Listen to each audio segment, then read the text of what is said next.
So it's not, I mean, we do have really awesome Little League teams here in Berlin. But I don't know how often it is that the softball team and the baseball team both take states in the same year. So this is huge. We want to honor that achievement as well this evening. So we'll go through with ladies first, and I'll call up the coaches and the team mom for the softball team, and then we'll move into the baseball team. Hey, Mr. Mayor, before we start, are we sure all the parents are in here? This is like a That I'm not sure blowing of. up of the stars. There's some folks out there, all the families aren't in here. Okay. All right.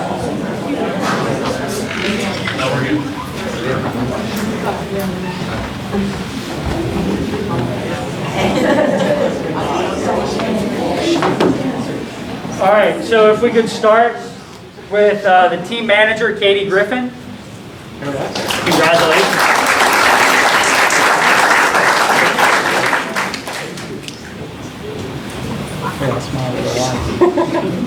Congratulations. So what? Share the highlights with us of the game.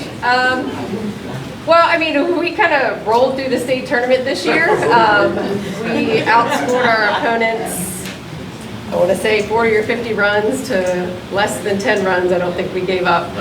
So we had a really dominant state tournament.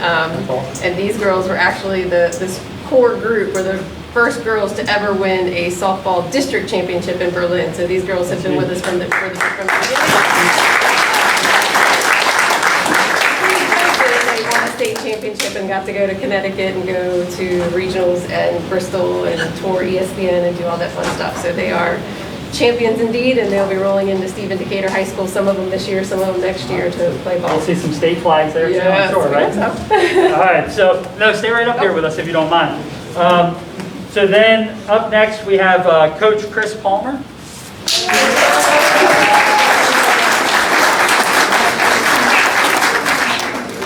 Congratulations. Thank you.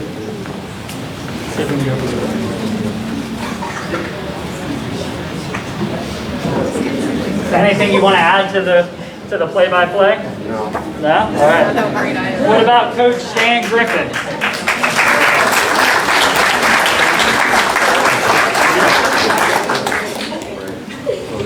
I'm smiling. Yeah, me too. It really doesn't matter. You know. Somebody needs to invent one of these masks so you can see. All right, and we have team mom for the softball team, Rena Smith.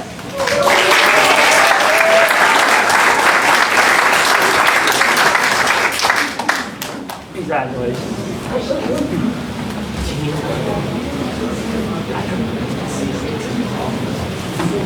Thank you. All right. So for those of you that may have not seen this, downstairs I was trying to practice all the names and hopefully not mess any of them up. So let's see how we do, all right? So let's start with Riley Smith.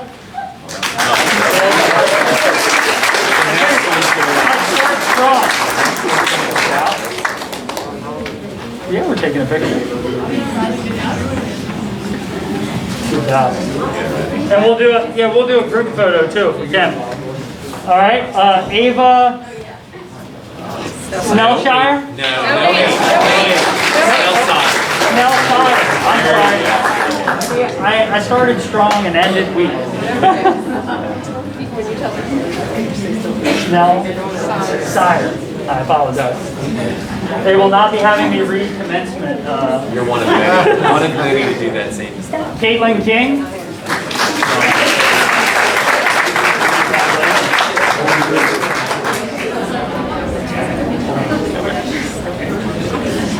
Good job. This one was Josephine Palmer.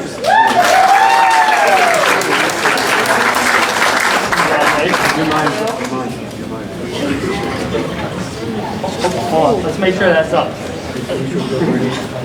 Congratulations. Emily Blum. I practiced that one too. Congratulations. I'm failing at this, aren't I? You'll grade on the curve, right? Kirby Bounds.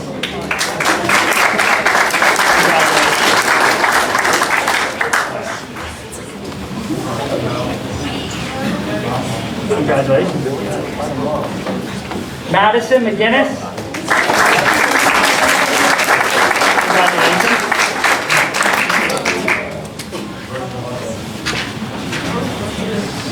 Congratulations. Congratulations. Bailey Griffin.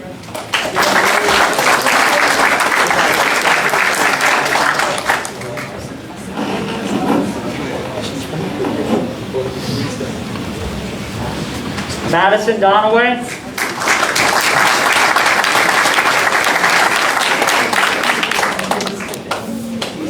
Congratulations.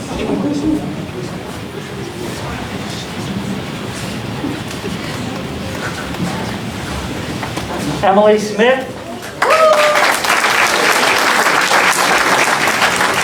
Congratulations. Stand right here. We'll both hold you.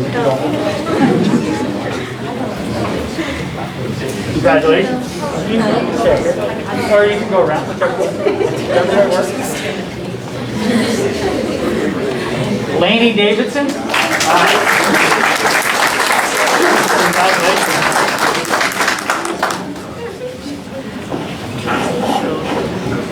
Thank you. Leah Simpson.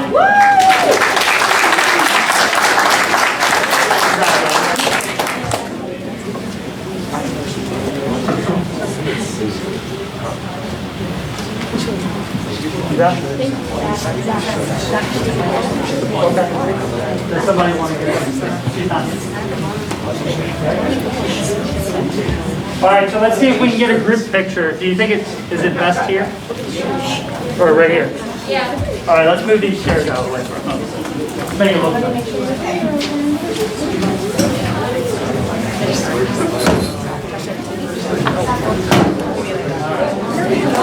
Okay, so whoever's good with the camera, just tell us where you need it. You can make 2 rows. You have to make 2 rows. I'm not that short. I know. I'm sorry, sister. Wait. I don't know. We need somebody here. Like an extra, another person. Yeah. Oh my god, my knees are cracking. I know this with my own hand. Hey guys, smile.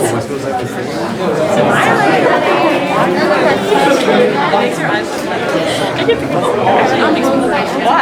my birthday. Oh yeah.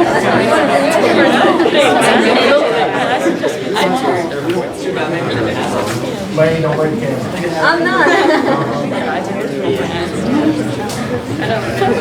Oh, same.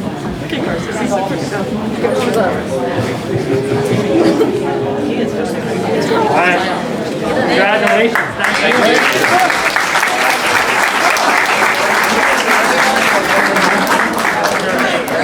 Good morning, Melanie. Yeah, I'd like to.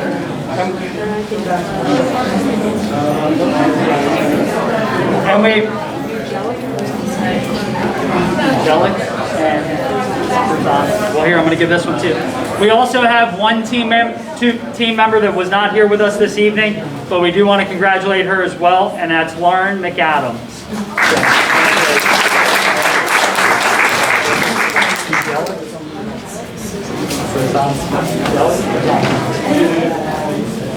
All right, let's start with the team manager, Mike Gaylor from the baseball team.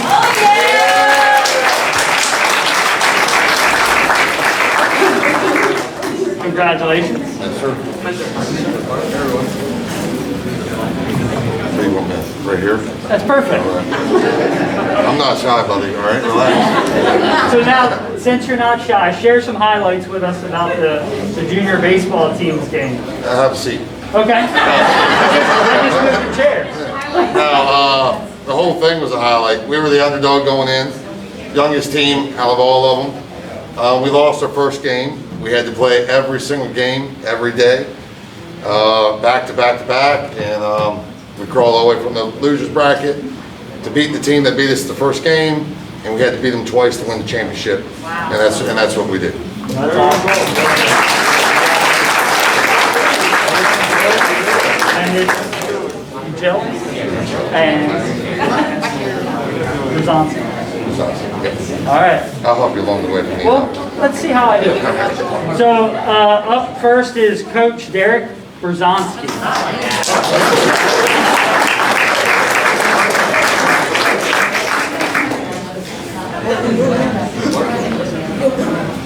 For a guy that practiced, I didn't do too well, did I? That one is pronounced exactly the way it looks. Congratulations.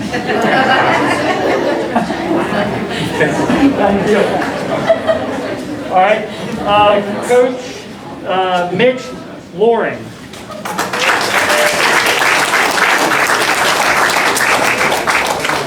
That was a lot easier, wasn't it? Yeah, it was, but coming off of Berzonski, that was a little hard. Sometimes placement. Congratulations. Thank you. All right, and Team Mom Monica Eidelman.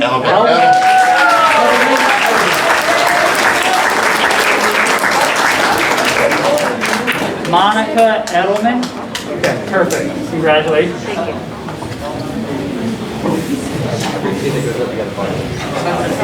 I get paid.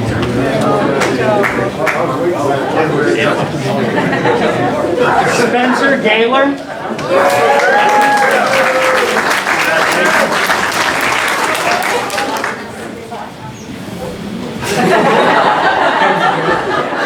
That was yours. Thank you. Nate Berzonski.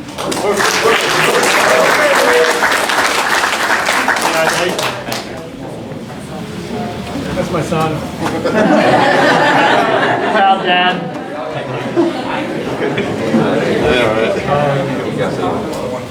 Jackson Chung. He's not here. He's in football. Okay, well, once we give him a round of applause. Thank you. Okay. Yeah, okay. Cameron Boston.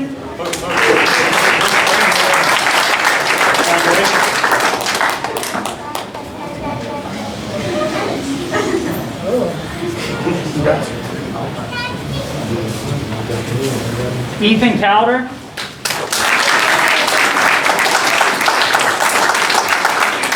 My only lefty right there. What's that? The lefty pitcher right The there. lefty pitcher. Yes, sir. Funny, I had to thank your dad for signing. Yeah. Good teacher, very good teacher. Okay. Great job, Lefty. You Joey. I thought you had. It doesn't look like I had that though, right? I've had it for a long time, trust me. Justin, you jealous.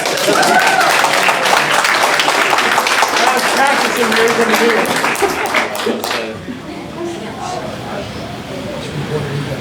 Congratulations, buddy. Caleb Loring.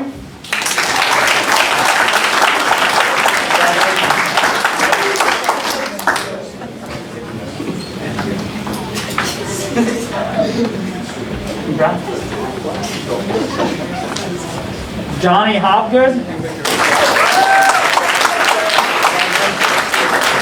Top great, top great. Oh, great. Oh, Hey, great, we can make it whatever you want. Congratulations. This one's yours, buddy. Owen Phillips.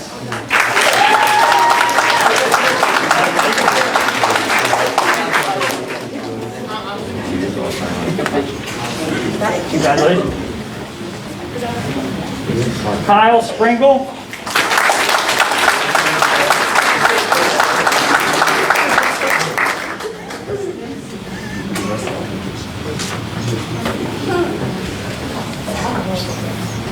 Tony Martin.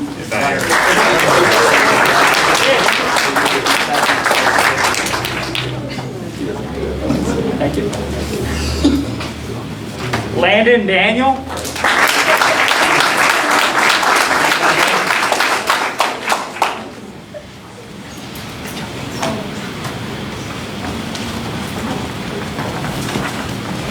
And Mason Eidelman. Edelman.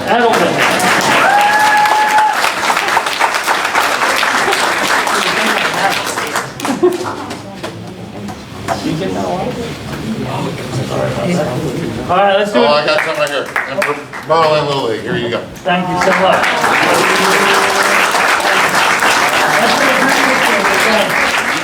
Can I wear the hat? Yeah, go ahead.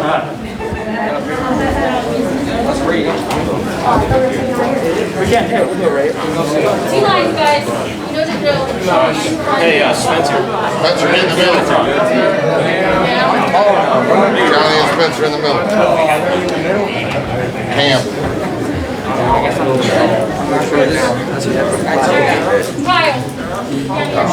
Kyle. Oh, now you want it up. No, you're gonna get more down there. Oh, I got my backwards. Oh, neat. Boys in the middle, can you go that way? I'll go over here with the big man. How about that? Yes, sir. Yep.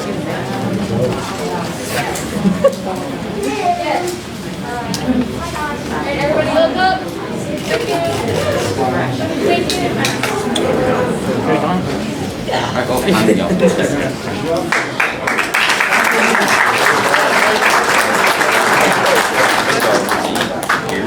Thank you. Most definitely. I hope to see these guys. Hey, Mayor, can I say a few things real quick? Yes, Nick Nash.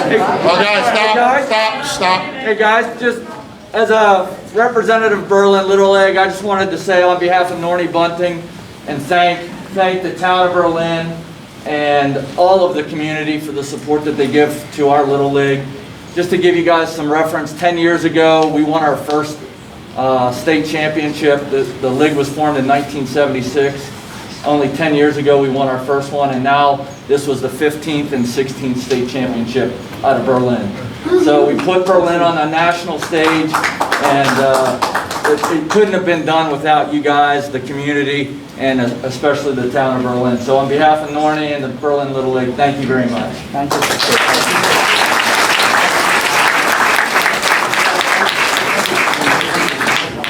How you doing, Rick? Thank you, everybody. See you.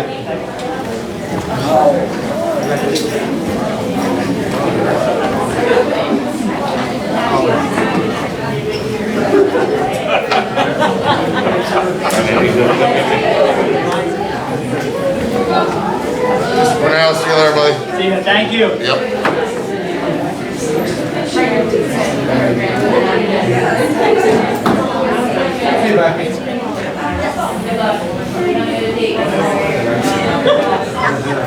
You're gonna make us hungry, Councilwoman. Kelsey, are we back live? Yes. Okay. We have some technical difficulties over here. Good deal.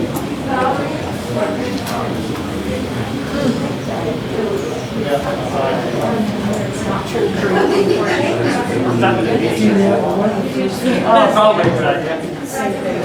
Kelsey, you might put this here. I apologize. I'll still on the slide up. Richard's coming. Was he gonna sit in?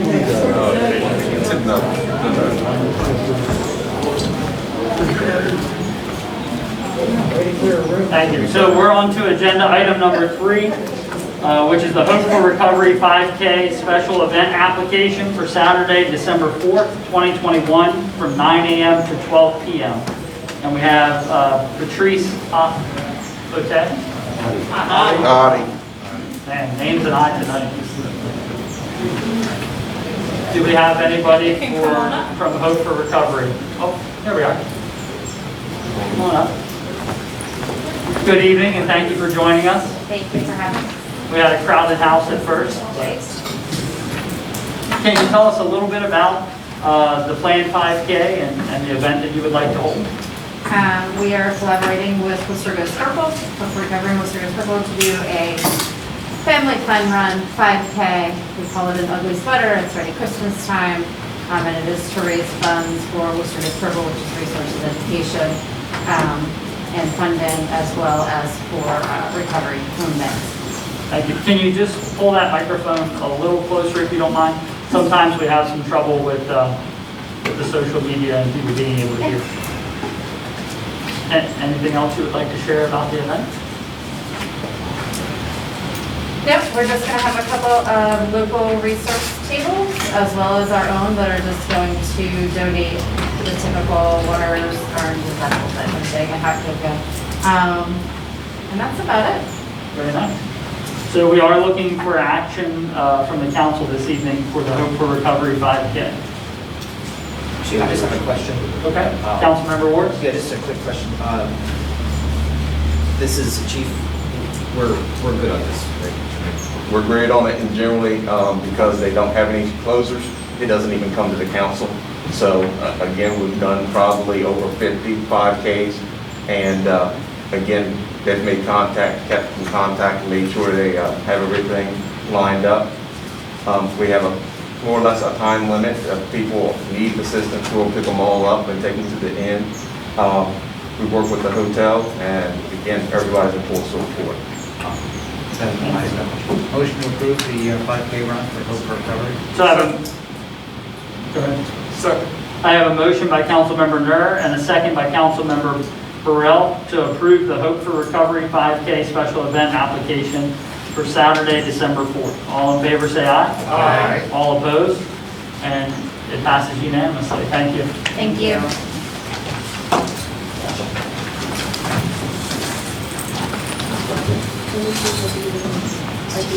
Item number 4 is the Boggs Disharoon American Legion Post 123 application for a special Sunday permit for November 28th, 2021, December 5th, 2021, and December 12th, 2021. And the town administrator is going to run point on that. Mayor, again, it's for three Sunday special exceptions. This is something that the Legion 123 has done historically year after year. Told Mr. Holloway we have this here tonight, so you're all familiar. Thank you. And we are looking for action by the council this evening. So I have a motion by Councilmember Burrell. Second. I have a second. I didn't hear where it was. Councilmember Horace, all in favor, say aye. Aye. All opposed? And motion 2021-22 approving, motion to approve Boggs Disharoon American Legion Post 123 application for a special Sunday permit for 3 dates passes unanimously. Item number 5 is motion 2021-22. It's a motion approving the donation of disc golf course equipment by Eastern Shore Disc Golf. Mr. Austin Widdowson is going to run point on this. Come on up.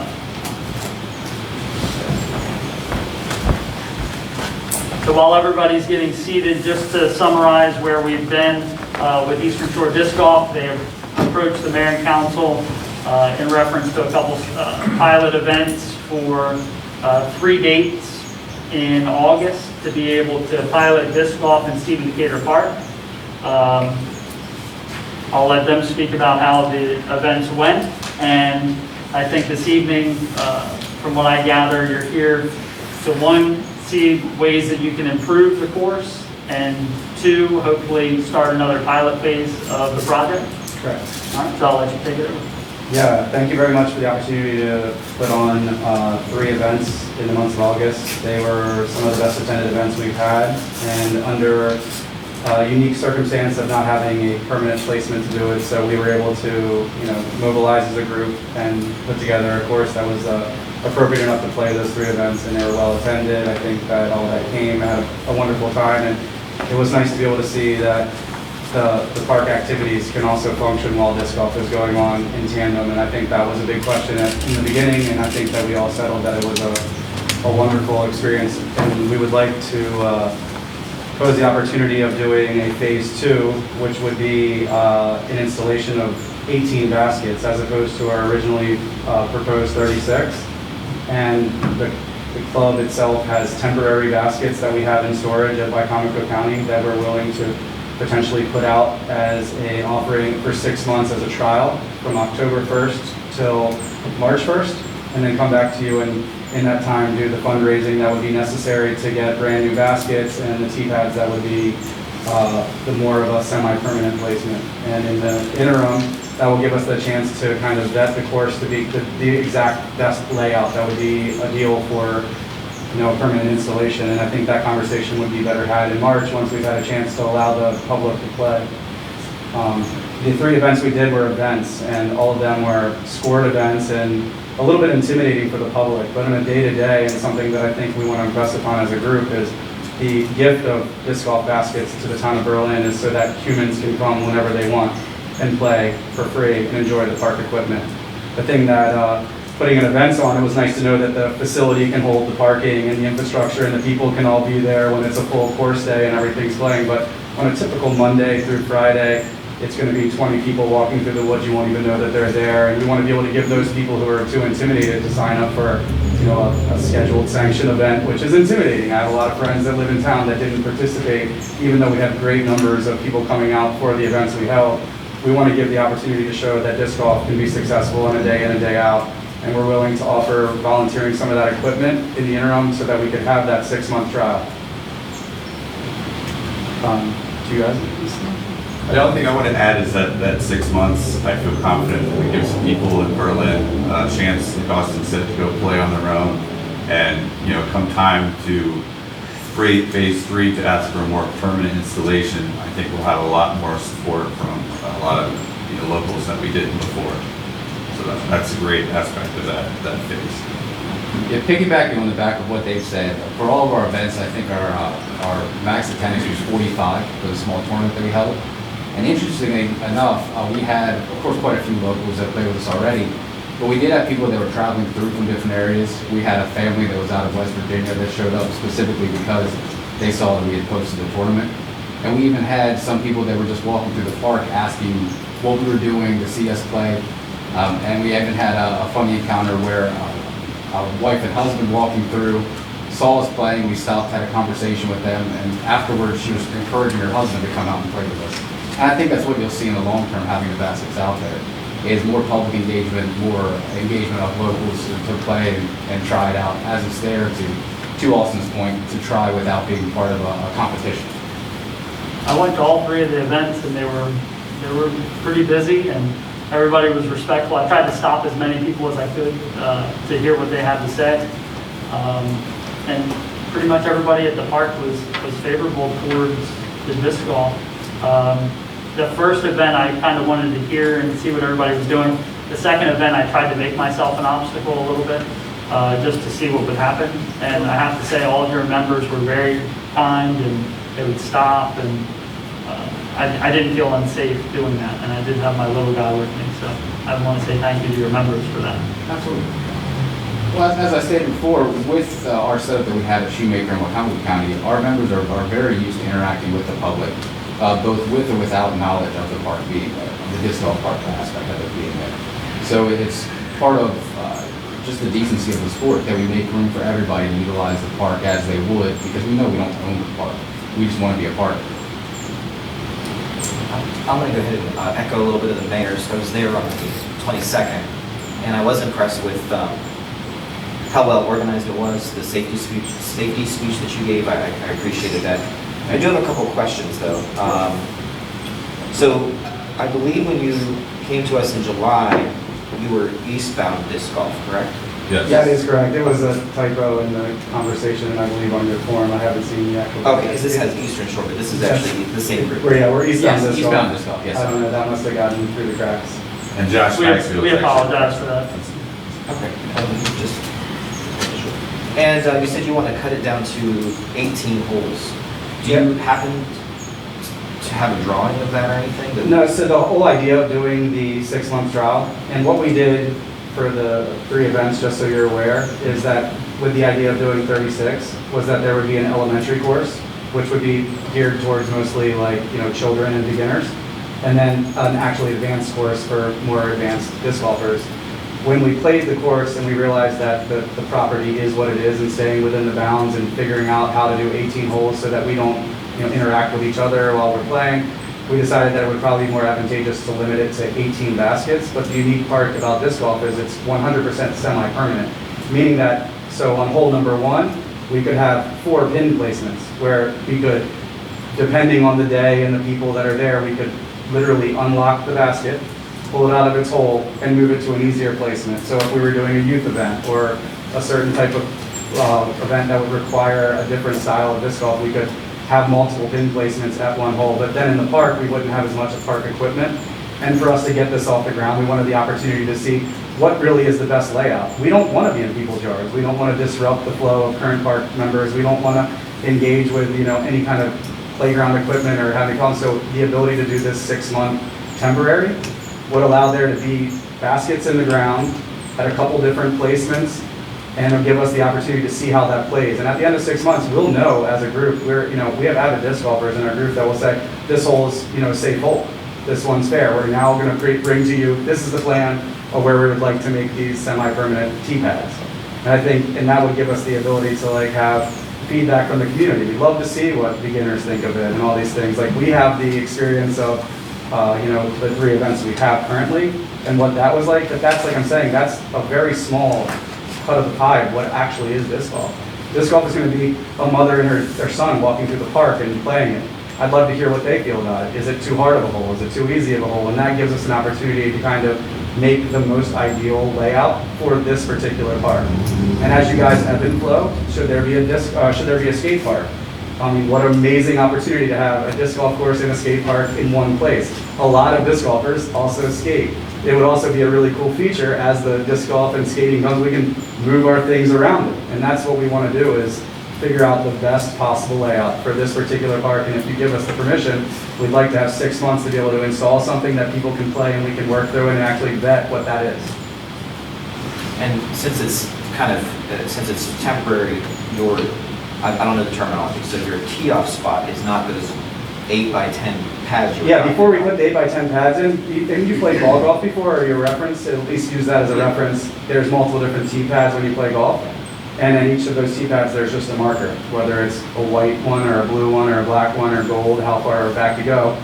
We're just going to hopefully use that as the starting point, so you throw it from grass or wherever the best placement is for that, until we decide, okay, here we are, let's install something more permanent. And we would like to have that conversation with you, but we're asking if we can have it in March, after we've had a chance to see how the community engages with it. Mayor, if I may ask, I am a bit confused. Are we entertaining tonight donation of equipment, or are we entertaining donation of equipment and usage? No, we're at the point, this group would like to have an understanding, from what I understand, if I'm hearing this incorrectly. We've had some groups come with the money to donate equipment right away and then ask for approval. This group is asking what the council's view on it is before they start fundraising. Yeah, we don't feel it's fair to our group of people to ask for money until you guys have approved the thing. We have some assurances from the community of people that want to donate to the cause, and we are happy to say that we're going to be able to fully fund this and give it to you. But I don't feel appropriate saying, hey, pony up some money until you guys say, A, we approve disc golf in the park. B, you approve giving us 6 months to be able to figure out what that actually looks like. And then when we come back in 6 months, we'll say we've raised X number of dollars, we can install these kind of tee pads, and we'll have this kind of equipment. That's our end goal. The overall goal of this project is to just introduce the town of Berlin to disc golf, because I personally feel confident that once they do, it will take, off on its own. So we're trying to capture that spirit, and we understand the reservations, and we know the dynamic of this town. So we were trying to come up with a solution that everybody would feel like they're not taking on an inherent risk of something they don't know about, and we can do this correctly. Councilmember Brown? Are you a nonprofit? We are a nonprofit. We are not 501c3. We are a nonprofit. You are not 501c. Correct. The state of Maryland recognizes us as a nonprofit. We've applied through the IRS, but currently during the COVID restrictions, there is an 8-month backup of which we're a hold of. We will confidently be a 501c3, but as of right now, we're a recognized nonprofit for the state of Maryland. Recognized by whom? Not the state of Maryland? The state of Maryland recognizes us. The IRS is a federal, correct. Okay. Now you talked about determining where pads go and determining where TV equipment should lay and all that kind of stuff. So you're asking control of a certain area of the park for your organization. I'm not sure I'm following. You said that to get this thing going, you would have to determine where a launching pad is Sure. to be located. Correct. and if the goals are going to be remaining the same and things of this nature. So what you're actually asking is for the town of Berlin to turn over to your organization a part of our taxpayer-supported park. No, I think what we're asking for is to donate equipment to be installed into the park, just like you would a swing set. In this particular case, it's a disc golf basket. We're asking to be able to leave our equipment Yeah. on the park for Yeah, everyone. and anyone can use it whenever they want. In order to donate, since you're not 501c, we would have to enter into a contract or an agreement. And within this agreement, your responsibility and the town's responsibility would be laid out. But just to come in and say, we want to do this with a taxpayer-supported facility, I don't think we're there yet. Sir, you could donate, if I owned a business, I could donate park equipment to town of Berlin. There's no reason to be a 501c3. That's special if we want to do our tax filings, but as a nonprofit for the state of Maryland, we're allowed to donate equipment. What is the requirement we have for 501cs related to utilization of town facilities? Gaskell? Gaskell, Mayor? Well, we've allowed 501c3s to have events at the park, but those are usually only one-day events. It's not something permanent.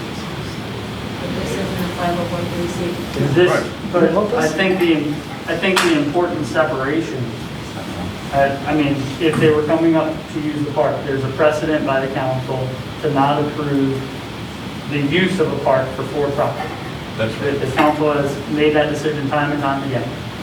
The area that's not well defined is that whether or not we want to allow for-profit entities or state nonprofits or just federal nonprofits to donate equipment. And the reason that they're on the agenda this evening is because, in my opinion, if somebody wants to give equipment, now the logistics of how that equipment is placed, I agree wholeheartedly. But if people want to give something to the town of Berlin to help us improve our parks or open spaces, I don't think that we should be turning them away. We've had for-profit companies improve the pathway around the pond at Stephen Cater Park. We've had other entities come on the agenda without 501c3 status that we've partnered with. So I think that if it was an event, I see where you're coming from. Well, my concern is, and like you said, the town has allowed entities to come and donate and give things in the past. But if we right now go and take a look at the walking path, which did we buy that or was that donated? No, I think you're thinking of the scrap tire path. The mayor was referring to the path around the park. Okay, because I was about to say, if that's what we're talking about. Although, in all frankness, the scrap tire path was given to us by Maryland Environmental Service. Well, what I'm saying is even with that, so now we're, even if you were to use that as an example, given to us by the whomever, the Environmental Association, right now there are spots that are in need of repair, and who has to fund the repairs? So those are the kinds of things for me that are concerning as to if we do go down the route of donating and whatnot, at the end of the day, who's holding the liability for this and who's covering repairs and things like that once we're in a state of donation. So, I mean, I hear what you're saying as far as improving the town, improving the parks and bringing things in and donating, but if you've got to end up spending funds to maintain and upgrade and keep it active, what do we do then? And I think that what we have to do as a body is, a governing body, is evaluate each one of those by case. And what we've done as it relates to disc golf, because I was not very familiar with the sport when they originally approached. So I believe the town administrator, our public works superintendent, I've been out to Shoemaker Pond. That's site has been in place for a little while now, over a decade, I 15 believe. years. 15 And years, yes. it's getting somewhere on it, but in the event that that were to occur, and this organization's no longer there, and the mayor and council says, hey, look, this isn't something we want to put money into, the removal of this asset is pretty easy to do. Right now, Well, in phase 2. no, But in either phase way. three, The whole is it- time. It's semi-permanent to begin with. That's why we can ebb and flow as the park grows and changes. So If even there's- with phase 3. Yeah, exactly. It's literally a That hole in the been there for ground. 15 years could be removed within a week. It's a post. And you don't even know it's there. So Zach, I have a question about the 501c3 status. If they don't have that, and that's fine, I don't have a problem with the donation, but if they don't have that 501c3 status, how can they run events that they charge for? Well, that portion, I don't know. Can I clarify Yeah, that? obviously. And hold on, before you go, the other question that I have, what do you, if this body were to approve 18 baskets, Yes, sir. what do you estimate that value to be? Just ballpark. 15 grand. Okay, so I believe that for us to accept that equipment, obviously there needs to be a value. Correct. Help me out, Natalie, how do we record it? Well, we will have to get all the details, what value to place that equipment on the general fund fixed asset. Obviously will require more depreciation and the maintenance and repairs that will be going forward. So that part needs to be discussed in details. So I would ask for more time. This is the first time we're discussing this. And the other thing is that whatever that process is, and then I want to address Councilmember Nurse's question, whatever this accounting process needs to be for something that's $15,000 or $20,000, we need to figure that out before somebody's sitting here in front of us with a $500,000 skate park. So whatever we got to do to figure that equation out, we need to start sharpening the pencils. I mean, I think the idea of giving us 6 months to fundraise what that actually costs and get those fixed numbers to you and be able to figure out the logistics to donate it, we're 100% on board with making this the most kosher way possible. No one here is trying to get over anyone. We're not a for-profit business. We're all donating our time. We're actually saying, can we give you this? And we'll put it in ourselves, and we'll donate it, and we'll maintain it. For the I want- 501c3 thing, And then I want to address Councilmember Nurse's question. so we are a federally recognized nonprofit organization. The way it works is, as you establish yourself as a nonprofit organization, you apply to take advantage of paragraph 501c, section 3, based on, they look at your finances and they look at merit and history of your organization. We are a very new organization. Our finances are minute on the grand scheme of that approval scale, and we're just stuck in a queue, just waiting.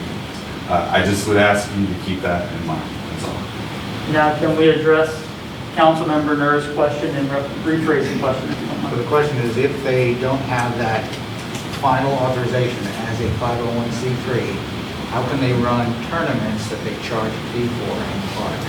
I'll direct the question to them. We have to demonstrate that we put out more value than we collected.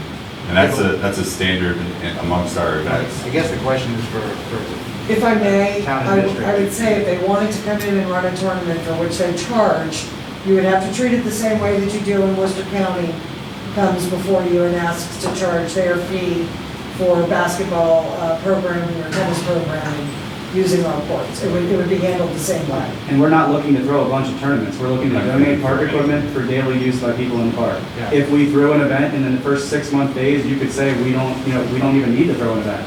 We did that because that's what you wanted to see if the park could facilitate it. The park facilitates it wonderfully.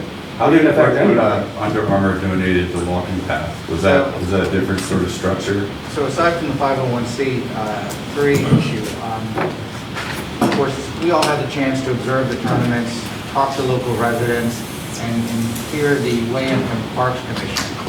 And I would say, in talking to some of the players, they were having a great time out there, thoroughly enjoyed it, and it was very interesting to watch. And I could see they were having a great time participating. But I could see there were some issues. And some of the concerns were the pond area. And I've heard that repeatedly from the residents that they don't want to see it over at the pond area. So my recommendation to you is, let's scale this back and only allow 9 baskets. Maybe you can have multiple tee-off points, but only have 9 baskets. So you avoid the pond area, that whole side, and you also avoid the area that's right up against Route 113. That seemed like a very dangerous spot. Because you're throwing it right along the roadway. One of the things that is part of the course design that we would hope for the permanent placement was to install landscaping along the edges of it. And if you reference the map that we had presented to you guys at our last meeting, it did have that in there as a reference. And it is certainly something we would accompany. But being able to take away half of the park because the people that own properties that butt up against it or against it, I hear that argument. But when that person purchased their property, they bought a property that adjacent to a public park. And currently that public park needs some major addressing. The algae is an invasive species that's killing all the plants and animals in it. And you have Virginia creeper taking over all of your trees at the pond right now, which is an environmental risk. You're going to lose that park. It's not being maintained. This is a park that is owned by the town. So hold on, let with me the finish my residents. sentence, sir. What I'm explaining to you is, as a disc golf group, we maintain as ambassadors at Trap Pond, Shoemaker Park, Snow Hill Park. We come in and help clean those things up. Right now, you're currently trying to preserve an area that's being suffocated. And whether or not the people that have properties up against it, I know of a couple that you mentioned, we don't have to say names, but next door to those people is the woman that runs 4-H, and she came out and brings us watermelon and wants to set up 25 kids to come out and do a clinic. So I believe that there are a few voters in this town that are opposed to it because they have properties up against it, but there are 4,000 voters in the town of Berlin, and there's way more in support of it. We're looking to donate park equipment to the town of Berlin. Get that. And we're looking to utilize the parts of the park that are currently not being used. And the walking trail around the pond right now is one of the most underutilized and suffering portions of the park. And I'm suggesting you start off small with 9 baskets and then see how it goes. And that would be my recommendation to the council. And it sounds like to me, it sounds like to me that you would like to donate this equipment, but at the same time, you don't want to give up control. No, I'm saying, if I told you you're gonna build a 9-hole golf course versus an 18-hole golf course, one's appealing and one's not. That's what I'm saying. And I think anyone that plays the sport of golf would understand it. Putting in 9 baskets defeats the purpose of building a disc golf course. Explain that a little bit to us. So what? A typical round of golf is 18 holes.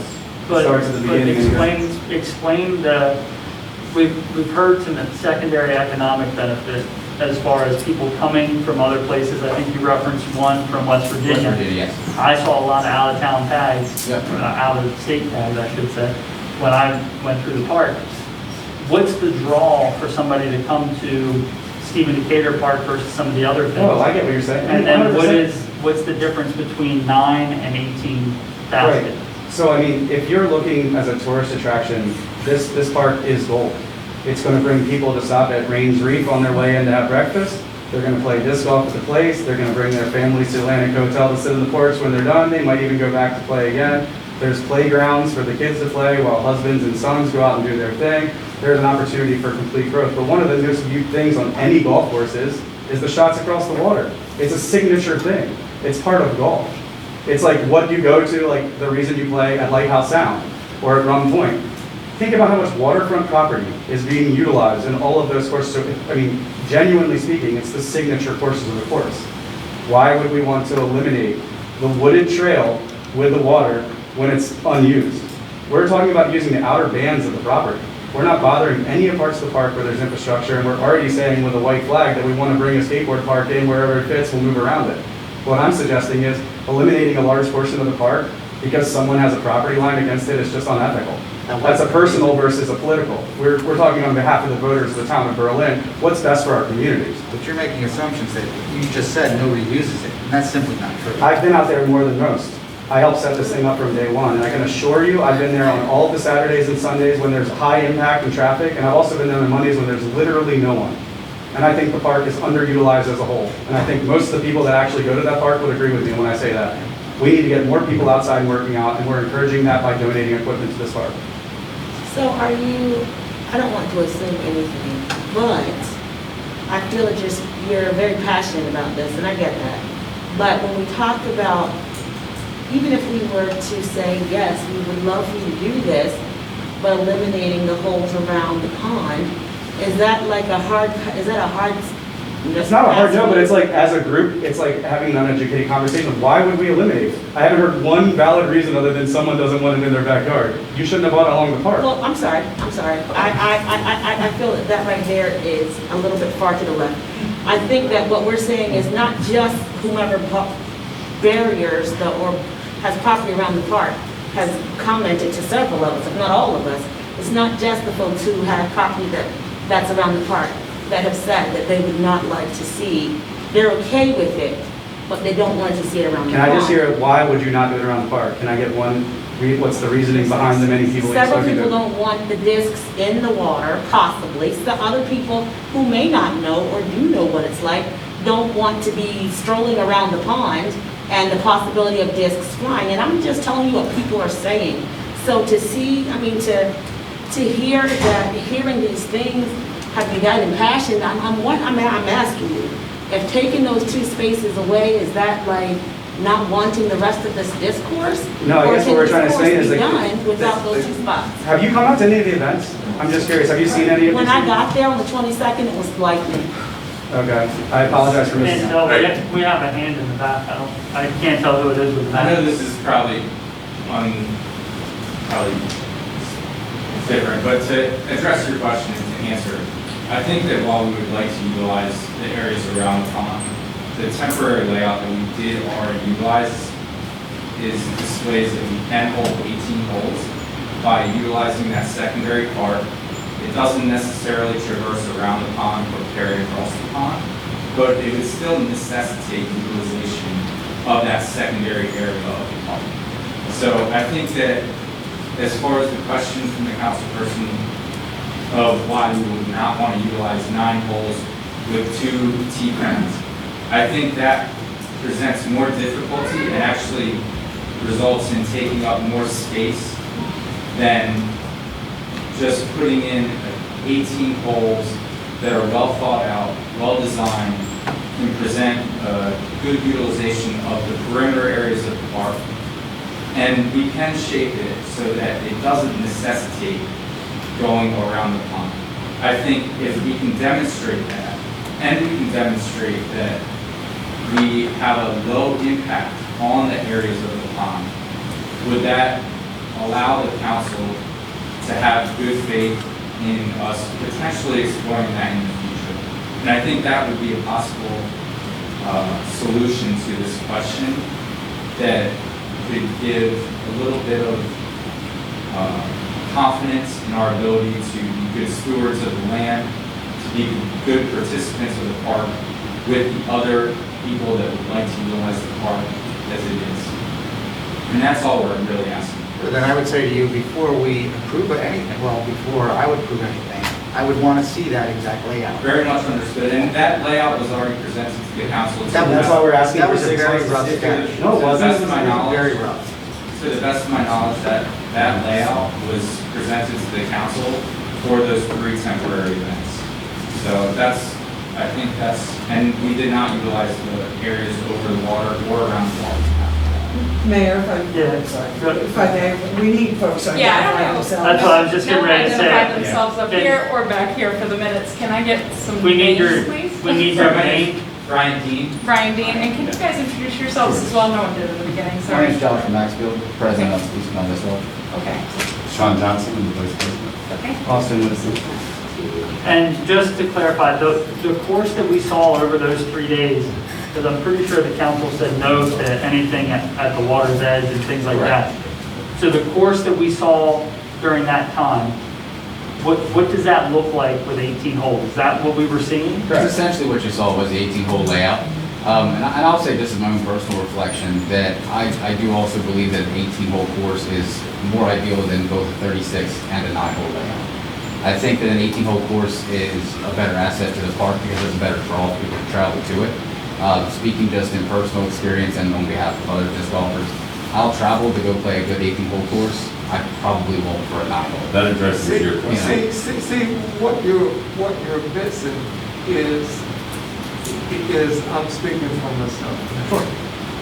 I'm not interested in drawing people to the town of Berlin to play disc golf. I'm really not interested. I'm interested in maintaining a facility for the enjoyment of the citizens of the town of Berlin. And what you're asking us to do is turn over a part of that facility to you and your organization. Well, can I address that further? I can see where you're coming from with that. Well, I think our goals are not that dissimilar. Can you move your mic, please? Yes. I think our goals are not that dissimilar. I think one of the biggest things that we're searching for is to foster a community. And honestly, foster a community in an area that we are not currently occupied. See, as Eastbound, we have a community over in Salisbury and in the area, mostly in Wycomico County. And with the community that we've built, we take care of the courses in all these parks and the surrounding areas of those parks. We want something like that for the park. As the park grows and the people of the town and the area utilize it, it will serve that a community will grow up that wants to take care of it. It almost becomes like a thing that the townspeople possess, you know, and take care of. I know Shoemaker's like that for me personally.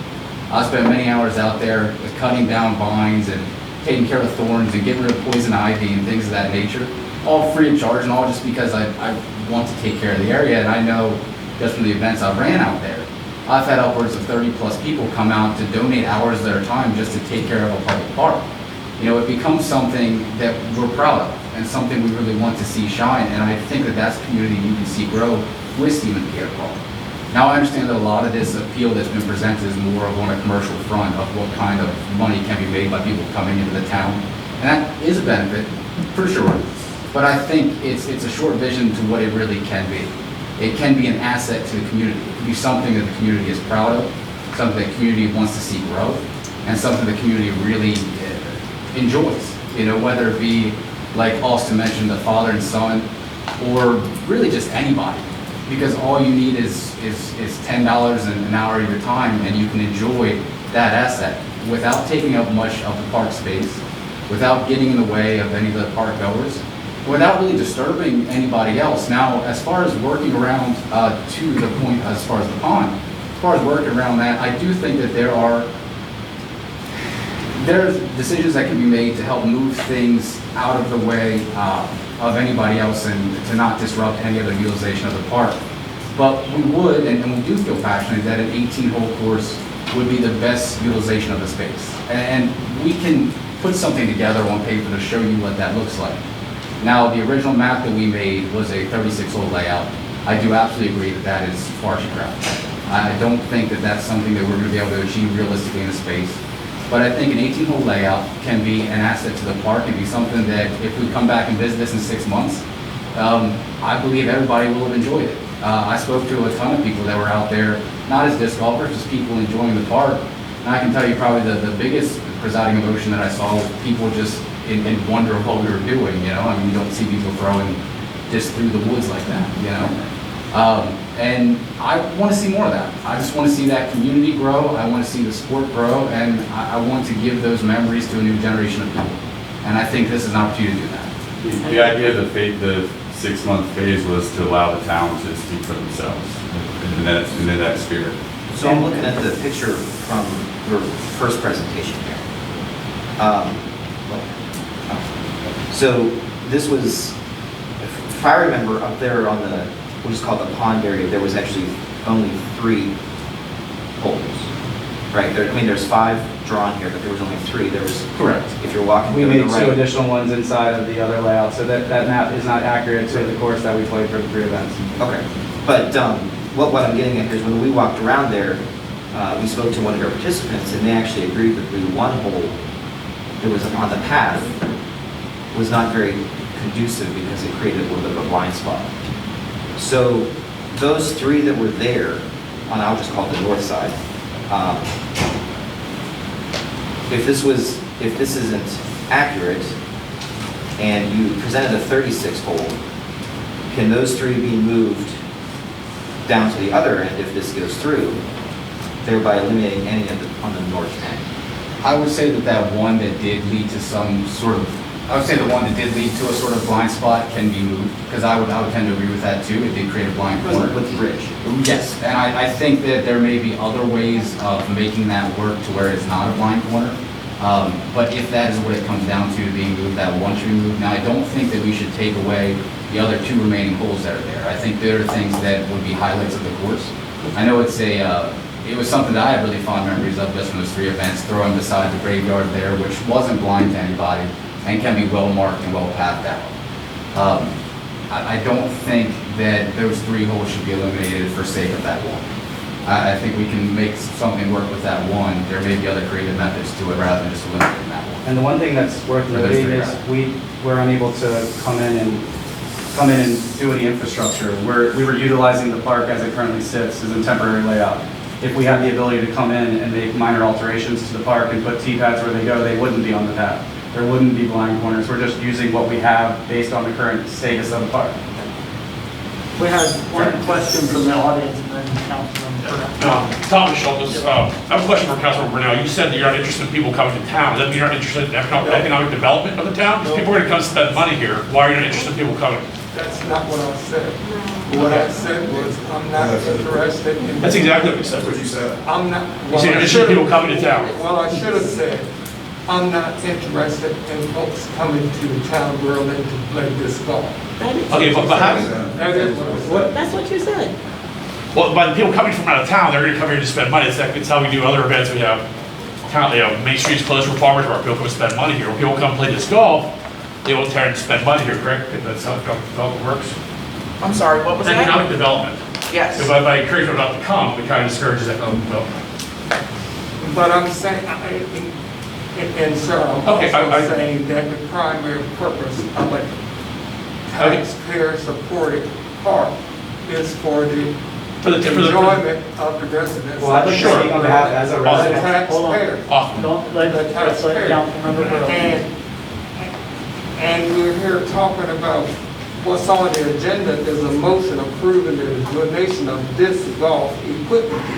And this discussion has gone from that to building pads and redesigning the park. Understood. I am of the opinion that before this discussion goes any further, we both need to have some written expectations of what this donation is going to look like, and will it be controlled by the taxpayers of the town of Berlin or this organization?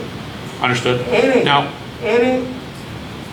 Any taxpayer-supported facility, in my opinion, should be controlled by those taxpayers.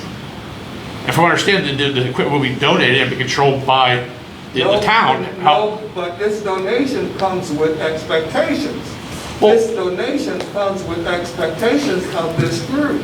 Maybe holding events there, I'm not sure. I think expectations are more of health, getting out, moving something. We have exercise equipment out there that I've never seen used. You keep talking about what's being used and what's not. Well, I'll give you the chance to speak. If I can finish as well, I appreciate it. And I really don't know how you can stand there and say what's being used and what's not being used unless you're at the park 24/7. Okay, let me retract this statement. When I go to the park, I have never seen the exercise equipment used. However, I know what it's there for. It's to encourage healthy lifestyles, getting out and doing stuff. That's exactly what these gentlemen are trying to do, to get people out and encourage. They're not trying to hold a tournament every weekend or bring the disc golf PGA Tour here. They're trying to get people outside walking and doing stuff. But see, holding that tournament and charging a fee. No one charges anything, sir. There is, somebody talked about $10. Can I address that? Hold on. What I don't want is people walking over one another. Let's give everybody an opportunity to speak. Let me finish. Yes. Paying that fee, that puts the town of Berlin in the position of supporting a for-profit organization. And if we're going to do that, we might as well open the door downstairs to the reception area and let whoever wants to come in and sell their wares. Agreed. The two times I took place, there was no charge. It was a free thing to get out and introduce. I wasn't aware there was a fee to play the tournament. And I think going forward, there will just be an open course so you can come at any time you like and take your family out and walk around and play disc golf. Now, I'm sure there will be some pickup tournaments, like there's pickup basketball, there's pickup tennis, there's pickup handball. There may be a walkathon over there and stuff like that. They may raise money for charity and nonprofit, but I don't know that they're planning on, and if I'm speaking wrong and you guys are planning on holding tournaments, I'm opposed to that, like Councilman Brunel says. We cannot open this for a profit situation to hold weekend tea fees or greens fees. We applied for those events because that was encouraged by the county, but we're not applying to do an event there every weekend. We would go through the same process that we would do with Miss Mary anytime. Say, hey, we would like to have a tournament on this day. Is it available? Is it okay? We'll pay the fee like we always did, and we're happy to have event conversations later. Right now, we're just talking about donating equipment to be there for 6 months to see if it's a good fit for the community. We're not looking to go through the weeds of all of the process of how the installation happens. Hold on. And if I may, to address your other question about the wording of this, any error with the wording of this language that we see on our screen, motion approving donation of disc golf equipment, that's my error. Because I tried to frame it in the best way that we could to have a discussion about disc golf equipment. So what should it look like then? Rather than motion to approve donation So of disc golf? hold on. If I understand this correctly, what they're here today to ask for was one feedback on, and correct me if I'm understanding this incorrectly, to get feedback on the 3 events, because it was a pilot phase, Right. and to be able to discuss with the council about an opportunity to extend that phase to a pilot of period 2 for 6 months. Now, what I'm hearing in this discussion is that we want to see a map of what those locations look like. Is there anything else that we want to see, or are we saying no thank you in its entirety? That's what I'm trying to figure out here. I haven't said anything yet. Go ahead, Councilmember Purnell, and I apologize for not. I think it's a great idea. I think you guys should be able to move forward. I think you need to continue trying to get your 501c3 for no other reason than to be able to host events later on. Yes, sir. I think donating this stuff would be great. In 6 months, we're going to figure out whether we like it, we don't. If the neighbors come out in droves and say, these people are keeping me up, you know, there's a bunch of beer cans there with them, out of there.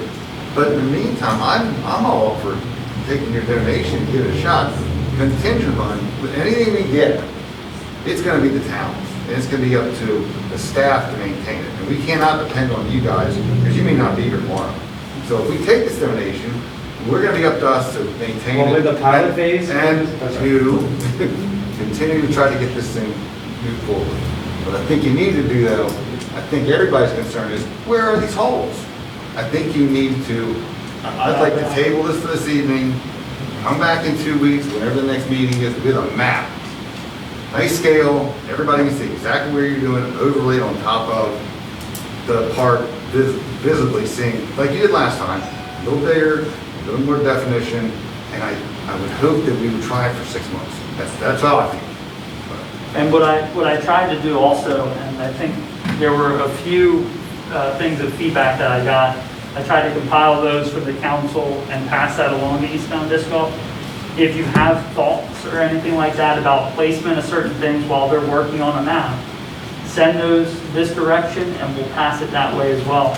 So that whatever the concerns are, if they're addressable concerns, we can hopefully get that flushed out before they come back. I think also it would be important if we could kind of get some sort of MOU going between the town and Eastbound Golf. I mean, it could be a draft at this point, obviously. Yeah, I provided an example. I don't know if we can start working on that. See, I really got a problem with this discussion and this item even appearing on the agenda. Because I was sitting here expecting to hear a donation being provided to the town by your organization. But what this discussion has grown into is your continued operation in the park. And as far as I am concerned, and how we have treated other folks that have come to us without that nonprofit standing, we haven't even heard their requests. Right, they've not been able to even get where you guys are. That's not true, by the way. Not all of that. That is not true at all, because we have somebody painting in the park currently that was not a 501c3 when they were put on the agenda. But there are a 501c3 now, And we will be in 6 months. Hold on. Can I clarify a few points first? Let me finish, because I talk slow. Sure, no problem. But the group you are representing is today a 501c standing entity. And we did not entertain their request until they received that standing.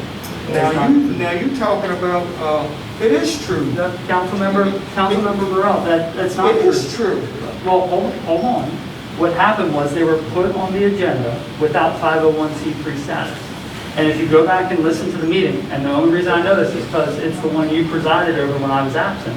If you go back and listen to it, they reference receiving their 501c3 status just before they walked in the door. And that's when their approvals I'm not disputing were that part. considered and came. If I can clarify, they were on the agenda and you did listen to their request, but they were not approved until. For anything. Until status was They shown. were not approved for anything until they had that 501c status in hand. Now you talk about things being held up and things down the road 6 months and things of this nature. But if we're going to show you the same consideration that we have showed other folks, and if we want to be consistent, we need not entertain your request until you have that standing in hand. And it is nothing about your group, nothing about your organization. It is being consistent and treating everybody the same. Out of respect, we're 9 months into this, and we already did our pilot program with you, without those restrictions. Well, that shouldn't have been approved. It's too late. Here we are. I'm sorry, we're at this point. We're looking to give you guys equipment. See. You're not doing yourself any favor, officer. No, not like this. Right now, I am in favor of this, and I'd like to make a motion that we table this for 2 weeks so we can get a few more questions answered and come back and talk about it again. My only request is can we table it for 4? Because, and my request for that is, what I'm also hearing is that it'd be helpful, 1, to have a map, 2, to have a vetted MOU. So if we can do that, I'd rather have 4 weeks to get that done than 2. Is that when our next meeting is for? or- No, we have one. To allow them time. Yeah, so it'd be the first one in October, if that's okay. My motion. It would be October 11th. Monday. Well, Oh, I'm sorry, it's holiday the 12th, yes. It's a Tuesday then. It's Tuesday, October 12th. And my question there, if I may, Yes. the 3 events that you had, I hear pilot for 6 months. What was the intent of those 3? Proof of concept. Yeah, you guys wanted to see that the park could facilitate having the infrastructure when a massive event happens. And what I'm trying to say is by putting in 18 baskets for 6 months so we can see what day-to-day usage, which is actually the donation, it would give us a better matrix to be able to make an educated decision in March, whether or not this is a good fit for the park. That's all. Can I clarify just maybe for Council Well, Burrell's sake? hold on, I got a motion on the floor, so. Second. And I got a second by Councilmember Nichols. Do you have anything? And the motion is to table it. I would just like to say that I am of the opinion that this group should not come back to us based on the discussion we have had, which is beyond donation of equipment. They should not come back to us, and if we're going to be consistent until they have in hand the 501c status. I understand. I have a motion by Councilmember Purnell, tabling this until our October 12th meeting, at which time we're going to expect a vetted MOU and a map overlaying an 18 course per 18 hole course. And I have a second by Councilmember Nichols. All in favor say aye. Aye. All opposed? Opposed. Let the record reflect that Councilmember Purnell's motion to table until October 12th passed with Councilmember Nichols, Purnell, Horace, and Murr in favor, and Councilmember Burrell opposed. Thank you, gentlemen.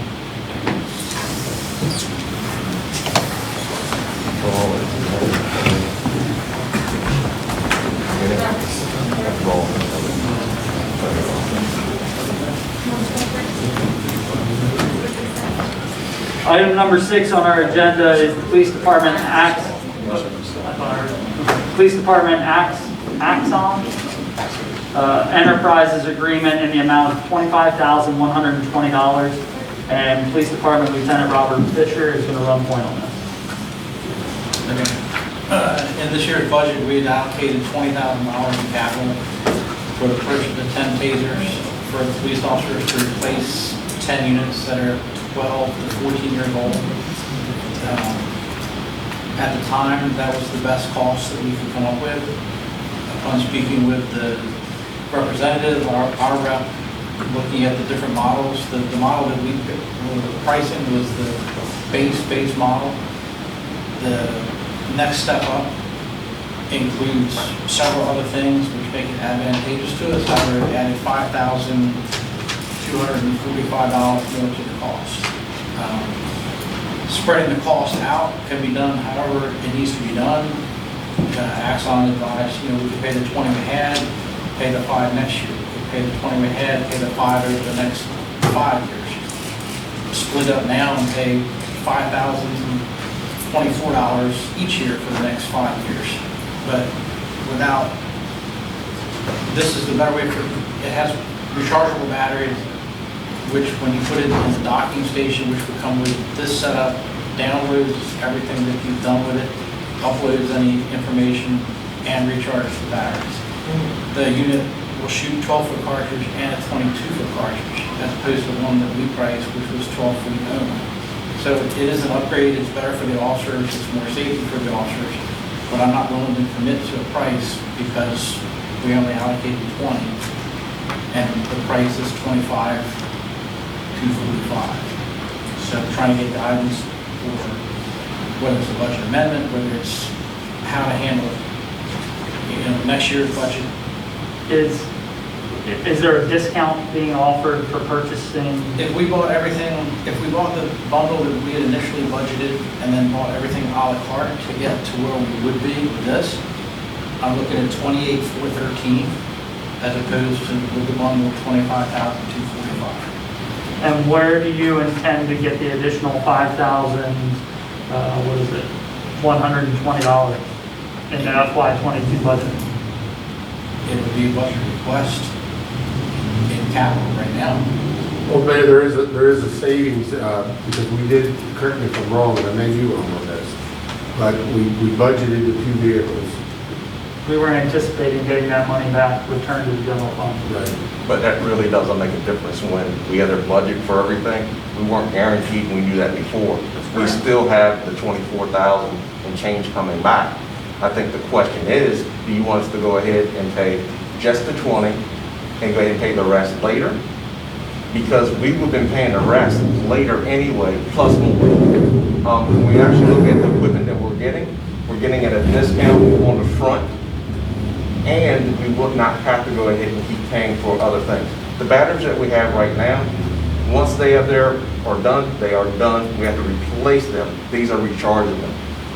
That expense, we incur every year. So now we're saying this will be a cost saving that we would not have going forward with this model. How much is a projected saving? $3,000. $3,000 on the face. Again, if we have there talk about recharging, we can't go ahead and capture that cost. The rechargeable battery lasts 30 days, they said on average. The officer would be able to come in, just put it in the docking station, they have 2 spare batteries that are sending with it, take a spare battery out, be able to go right back on the road. The officer comes in now and says, my battery is dead, I have to order a battery, they're $89 a piece, and get the battery in. That's my question. Right. If you did not, going forward, if you do not have to replace these $89 a piece batteries, how much would that savings be? You're guessing just Yes. because, if it's used. How many did you have to replace last year? It's a totally different unit. Oh, but I would say 3. Now, what's the life cycle of the unit? How long do you expect it to last? Each taser? The ones we have right now are 12 years old. We're good stewards, and we went past the life on the 1 cycle. The last 2 that we actually have, and again, we do a little equipment. Cars that are listed for 5 years, they end up making 12 years. We have tasers that they're going ahead and list out 5, and it goes ahead and lasts 14. We can't sit here and tell you every bit of equipment and, what it's going on, but we're going to try to get the most out of it. Computers themselves, we have computers, we got new ones now. We've had computers go past their life plus. So our intent is to go ahead and be good stewards. That's why we're putting this here, because we're going to save money. The question is, how do you want to go ahead and move forward? Again, we can go back and either do exactly what we asked for and go ahead and lose money. But again, I think you want us to be good stewards with the money. In this proposal, Councilmember Purnell. I think you ought to take the 20 now and pay the 5 next year. That's my motion. I have a motion by Councilmember Purnell to spend within the allocated amount of $20,000 for the FY22 budget. I'm looking for a second. I'll second. I have a second by Councilmember Wards. All in favor, say aye. Okay, go ahead. So in the proposal, looks like you're purchasing an extended warranty. How many years is that extended warranty good for? Extended warranty. How long is the extended warranty? I believe the extended warranty is 5 years for the length of the contract. So, and that would cover batteries, everything? There's an extended battery, the bay dock, and the handle. Yes. Right. So I have a motion on the table from Councilmember Purnell to approve only the allocated amount of $20,000 for the FY20 within the FY22 budget. And I have a second by Councilmember Wards. All in favor, say aye. Aye. All opposed? I believe everybody voted in favor. The motion by Councilmember Purnell to spend $20,000 that was allocated in FY22 for the purchase of new tasers for the police department passes unanimously. Thank you very much. Thank you. Agenda item number 7 is the FY 2021 financial highlights by our finance director, Natalie Sled. Good evening. Good evening, thank you. So before I begin, this is just projections and rough numbers. The audit started today, and obviously our numbers will be adjusted. I will point directly when I go through the slides what numbers might change, so they will not be off too far, but we will see some changes after the audit is performed. So if we go to general fund, and this basically highlights is focused on fiscal 21 performance of all the funds, general fund and enterprise funds.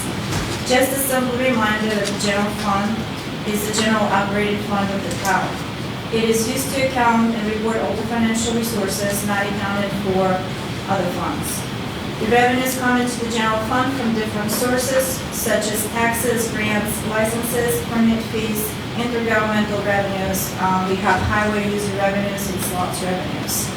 So put in simply, general fund is the difference between our general fund assets and liabilities, but only the short terms, not the long terms.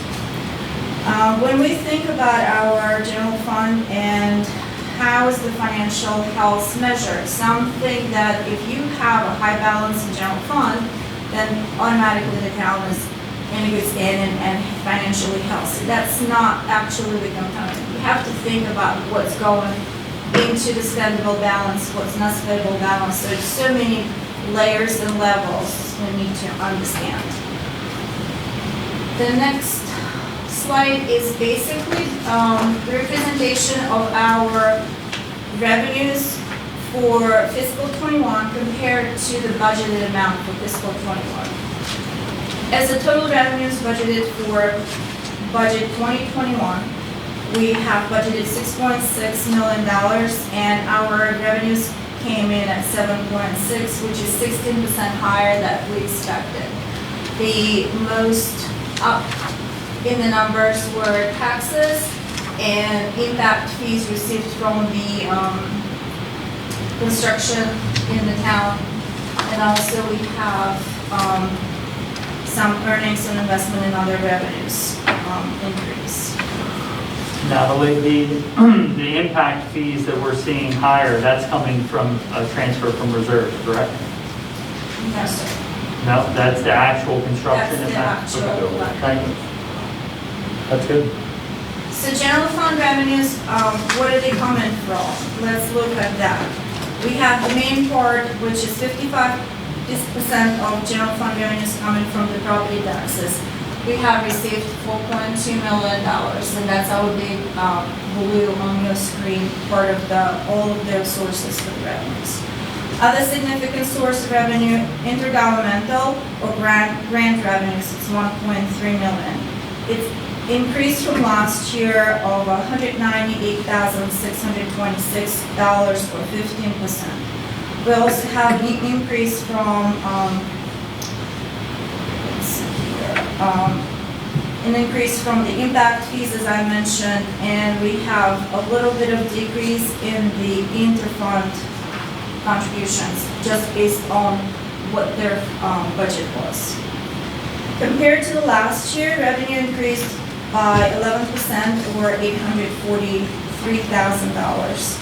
Increases in property taxes of 4%, shared state income tax, license permits, and the impact fees.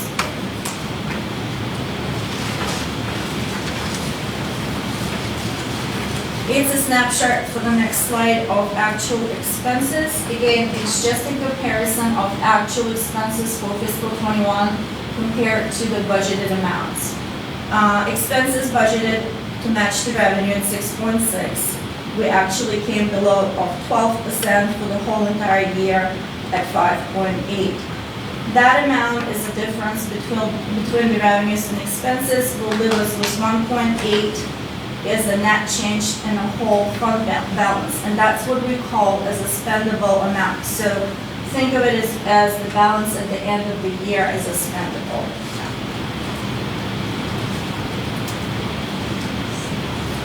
What are the categories of our expenses for the general fund? The largest one is the public safety, 2.2 million, it's 40%. General government, 1.3 million, 23%. Public works is 900,000 or 15%. If we compare to the last year, our expenditures increased by almost 1% due to some additional capital projects in streets, but overall, all of the categories of expenses decreased in comparison with fiscal 2020.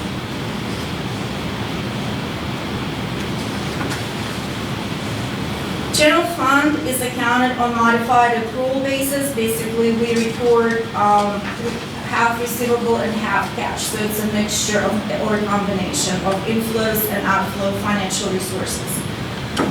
Spendable balance, as of right now I'm reminding again, that will change. We're going to calculate depreciation. We're going to adjust the numbers. This is just my rough projections for you to have. It's not going to be so far from what you see, but slight change. The spendable balance, or the difference between the revenues and expenditures for fiscal 21, as of right now is $1,836,332. And like I said, that will change a little bit after the auditors will adjust the numbers. The biggest favorable amount were in revenues over the budget. It's shared income tax and real estate tax, and also the expenses came under budgeted by $786,000 for the year.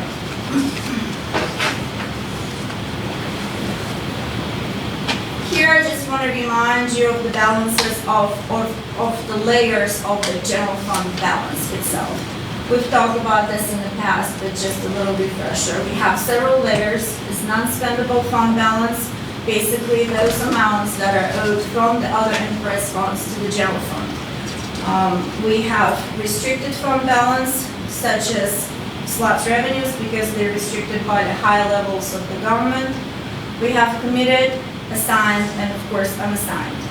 We have adopted the reserve policy, and we have created a goal to move forward to have stabilization balance, debt reduction balance, disaster risk recovery, and capital reserves. The non-spendable include amounts due from the other funds, which we have currently is the sewer and the stormwater. This graph is updated for fiscal '21, so now we can see 7 years compared to each other. In the last column, as you can see, 2021, we have the blue, light blue color. That's our unassigned or spendable balance, and it's growing tremendously, or not tremendously, but slightly from the 2020 and tremendously from 2019. The goldest bar is getting bigger or wider, so we will have more spendable balance as we can allocate or shift those amounts to create the stabilization capital and the debt and other reserves.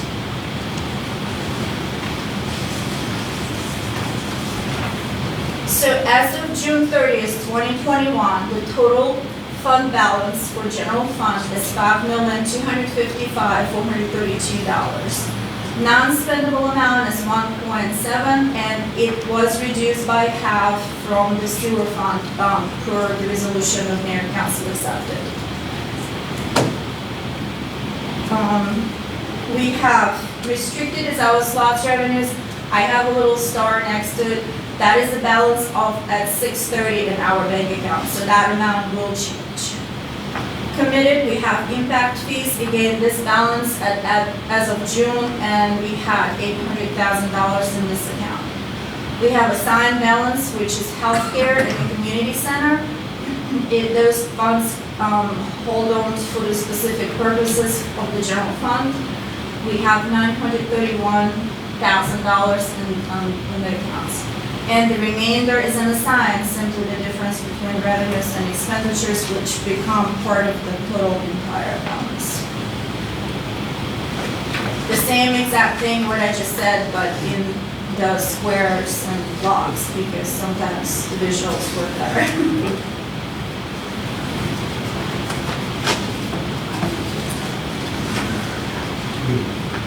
Some major capital projects, I'm not listing every single item, but we have purchased a 2021 Chevy Traverse for general fund and administration. It was a trade-off, and we have spent $23,000. There is a light scan machine in police department for $18,000. And street projects, all of those streets were completed in fiscal '21 in the amount of $516,615. Now, that's where the impact fee transfer happened to support the difference between the state highway user revenues and the amount needed to complete the projects.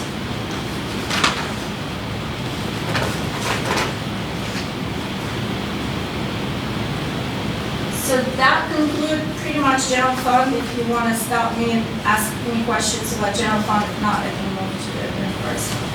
Do you have any questions from the council? Looks pretty good. So the next slide is the financial highlights for all of the enterprise funds. I just color them, just kind of separate the electric, water, sewer, and stormwater. That is simply a comparison between what we actually budgeted for fiscal '21 versus what actually happened in fiscal '21. Electric fund budgeted revenues were $6 million, $5.4 million. We have collected $6 million, or 10.40% up higher.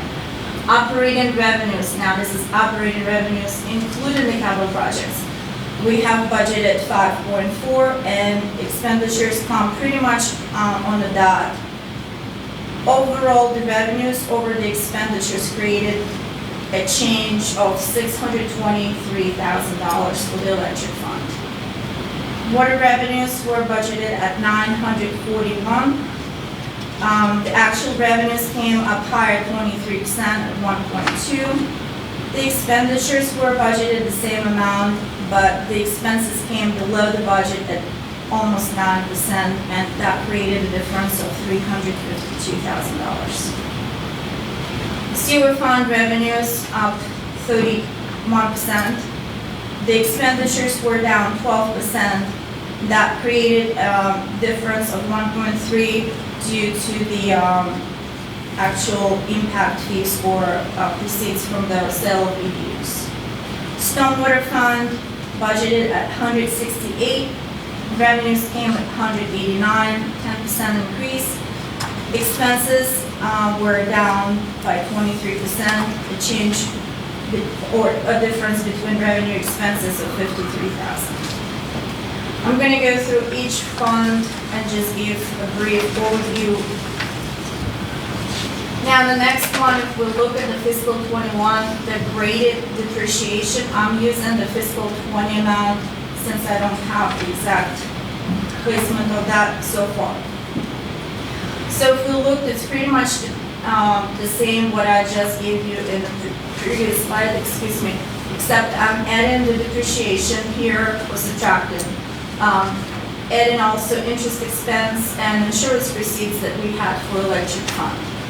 With all those puzzles in place, the electric fund looking really good.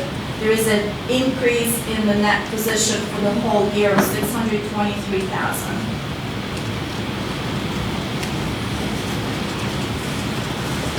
That is a simple graph to show the revenues, expenses, and we're separating the purchase power just to show the major expense for the electric fund.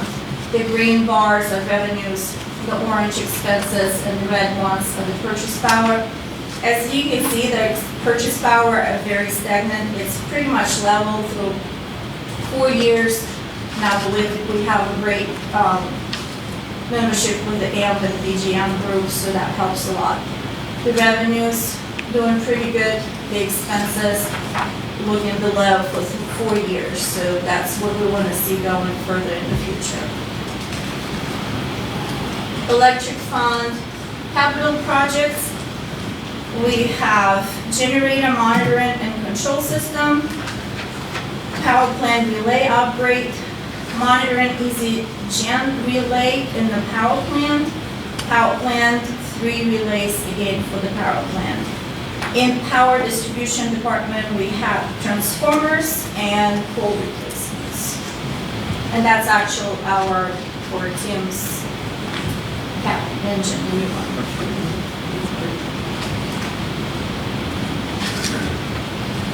Next is water fund, highlights fiscal 21, the revenues and the expenditures, putting down the depreciation and separating the actual sale of EDUs, giving us an operating loss for the whole entire year of 134,268. So the water fund needs some improvement to increase the operating revenues to support the operating expenses, and obviously the infrastructure is aging.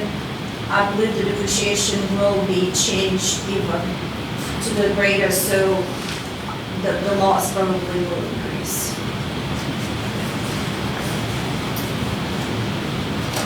That's the same simple bar graph.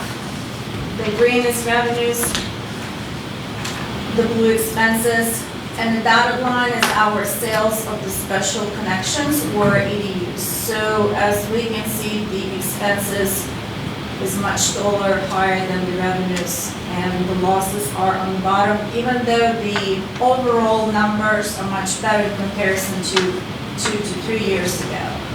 But still we need to restructure the fees, rethink the sources of the revenues, and obviously look at the capital improvements. We're close, but we're not there yet, first. We're not there yet. Sewer fund is next. So after placing the depreciation on the projections, it will give us 175,000 roughly in the loss. Again, sewer is a major expense for the water resources. Water is a little better, but the sewer is kind of behind of it. So again, the same projection, we need to work to improve the situation. Even though we did greatly on the special connection, we have collected $1.1 million, but those funds are specifically allocated to debt repayments and the future capital improvements. So overall, it's about 175 loss as of right now, but again, depreciation will be adjusted. Here I'm adding a little bit of additional information. It's a debt service, which is the purple bar. So the red line is our EDU sales, and the sewer is responsible for $12,261 out of the 16,000 total EDUs. So if we look at our debt service, some of the years the EDUs sales are above, but looking at the 2020, you can see that it's way, way below, and to compensate for that, it's basically taking the water portion. Again, the bottom line where it's showing operating loss, the numbers used to be really high, it's getting much better, but we're still not breaking on even. To complete, or to satisfy the debt service for the sewer, the average debt service per year is about $635,000, so we need to sell 52 units each year consistently to complete just the debt service without the capital improvements. There is some capital projects under water and sewer. Distribution department had street walls repairs. The amount was spent $102,000. Collection department in the sewer fund, we had some works done at the William Street lift station, Decatur Street and the Broad Street pump station. Treatment plant department had the Aqua desk filter fabrics and the Keystone deflator valve replaced.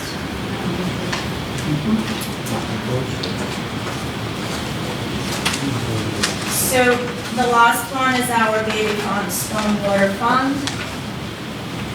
And again, overall, it's not doing so well after replacing depreciation. The operating revenues barely covering the operating expenses. We didn't have any capital improvements. We did not receive any capital grants. We can see that 2020, 2019, and 2018 in the past, we had great amounts received, almost $1.2 million in grants, but unfortunately fiscal 21, we did not have any.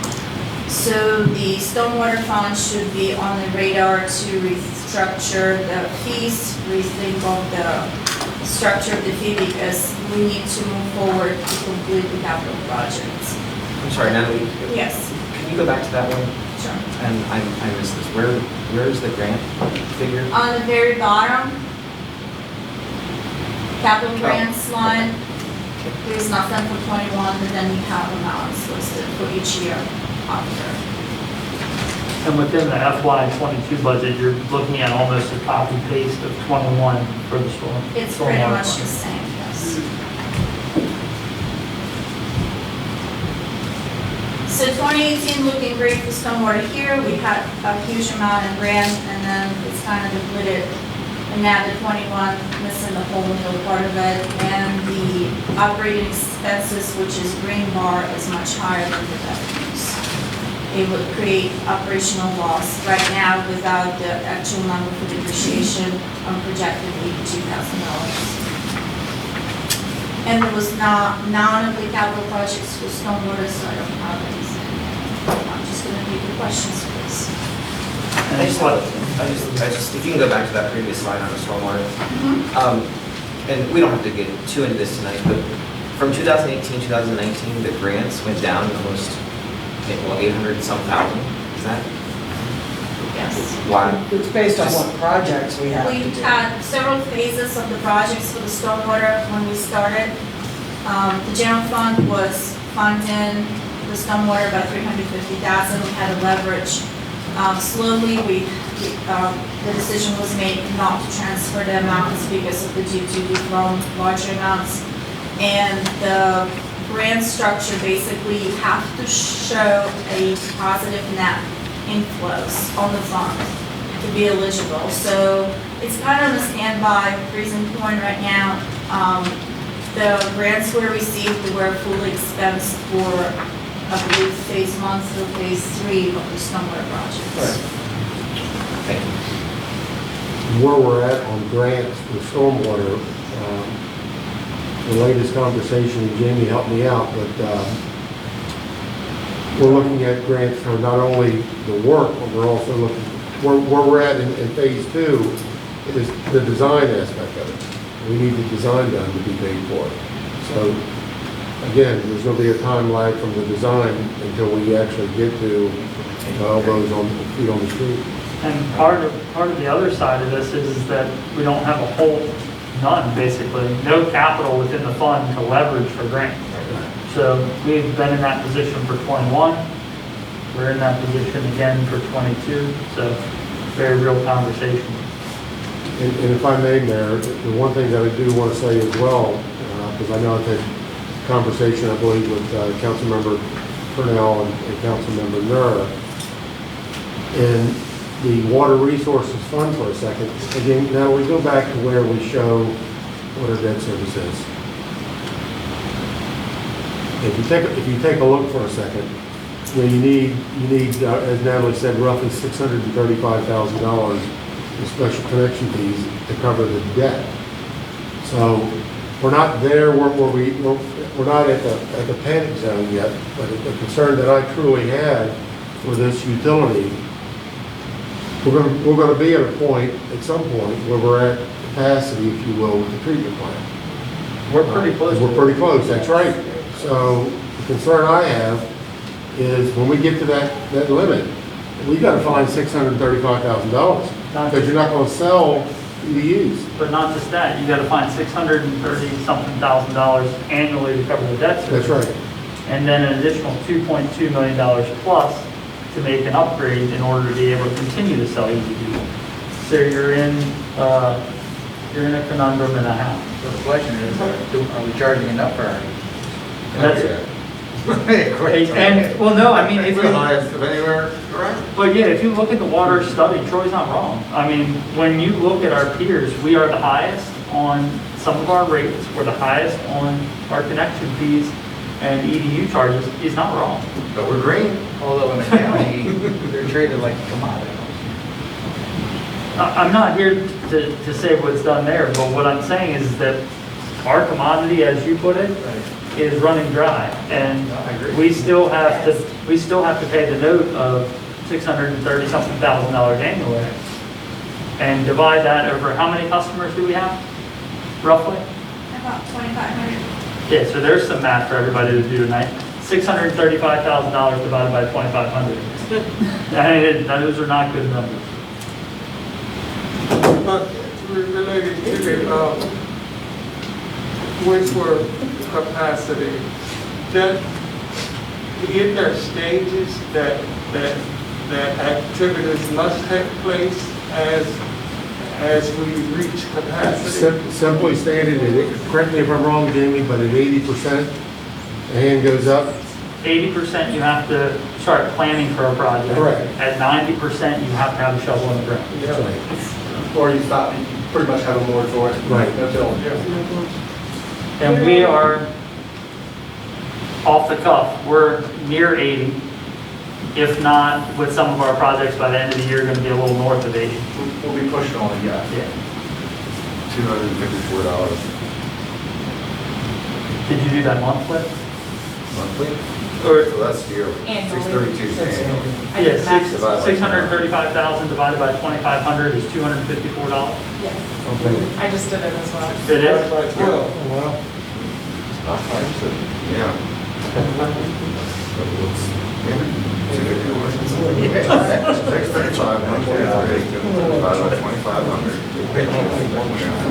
It's okay, we'll do that. It's a long night. We'll trust Kelsey with the first calculation. Any more questions? Divided by 12 gives us. So an increase of about It's about $20 per customer. Is this a PowerPoint presentation? It is. Do we have this file? You can. Can I get this file? You can. I'm sorry, which file? He would like the PowerPoint of this. This one? It's in your packet, it's the same as. He would like the PowerPoint file electronically. I will email it. Yeah. Now, Good report, Natalie. Absolutely. Thank you.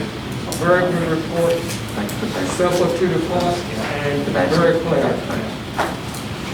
We can't hear you. Oh, That's one of the best reports I've ever seen. we were saying very good report. Good job. Simple, to the point, and very easily understood. And if you have any questions, and if you can agree to any questions, not necessarily today, tomorrow, in the future, stop by Senior, call me. I'll have Don't go around and wonder if you have something to comment or ask, please do. I'm sure I'll have a couple questions after I get that file. Thank you. All right, if there aren't any further questions, we'll move on to agenda item number 8. Thank you, Natalie. Which is a discussion regarding the acquisition of real property. Motion 2021-23. Motion approving a fiscal year 2022 budget amendment, increasing expenses and revenue accounts associated with real property acquisition in the general fund, transfer of $45,000 from reserves from the community center fund. The details of the budget amendment are attached as attached to the motion as Exhibit A. Just for everybody watching at home, we had a couple executive sessions regarding parcel of property on Flower Street, located the former site of the Flower Street schools, the entire parcel. There was a parcel that was for sale, a little over a half acre, I believe. Yeah. And the council has acted to try and acquire that property and keep that property intact as an entire unit. There's history with that site dating back almost, I would say, well over 100 years. Once the site of the former Flower Street School, educating a large population of Berlin residents, then growing into the home of Shore Up, which is currently on the site, as well as the Berlin Community Improvement Association's multi-purpose building. So there's a lot of history here at this location, and what you're seeing this evening is part of several pieces of a puzzle that will hopefully all come together nicely. With that being said, we are looking for action this evening by the council regarding motion 2021-23. Move to approve motion 21-22. Second. So I have a motion by Councilmember Burrell. I'll let you two fight it out. Councilmember Nichols with the second. All in favor, say aye. Aye. All opposed? Thank you. Motion 2021-23 passes unanimously. Agenda item number 9 is the approval of appointments for the Ethics Commission. I'll be running point on this. I'm not going to read the entire letter. However, for this evening, the names that you see in front of you, the only exception that we have is Ronald Humphreys has asked to have his name pulled from consideration for this evening. So with that being said, I'll be nominating for the Ethics Commission for a 3-year term. These are all new members, by the way. We had an entire shift of our Ethics Commission. So these are all new members, and what I've also asked, just so that everybody's aware, my assistant Joanne Unger will be working with the town administrator to also offer ethics training in the near future. We typically have that biannually. And I think we're coming due for that, plus with the new members, I think it'd be wise to have an ethics training. With that being said, we'll take these one at a time. I'm appointing Marie Valong as a new appointment to the Ethics Commission for a 3-year term. Motion to approve Marie Valong to the Ethics Commission. I have a motion by Councilmember Orris and a second by Councilmember Burrell. All in favor say aye. Aye. All opposed? All right, and Ms. Marie Valong was approved unanimously to the Ethics Commission for a 3-year term. Number 2 is Mr. Brian Robertson. He's a new appointment as well for the Ethics Commission for a 3-year term. Motion to approve Brian Robertson. I have a motion by Councilmember Nur Second. and a second by Councilmember Nichols. All in favor say aye. Aye. All opposed? And let the record reflect that Mr. Brian Robertson was approved to the Ethics Commission unanimously for a 3-year term. Up next is Mr. Tom Schultes as a new appointment to the Ethics Commission for a 3-year term.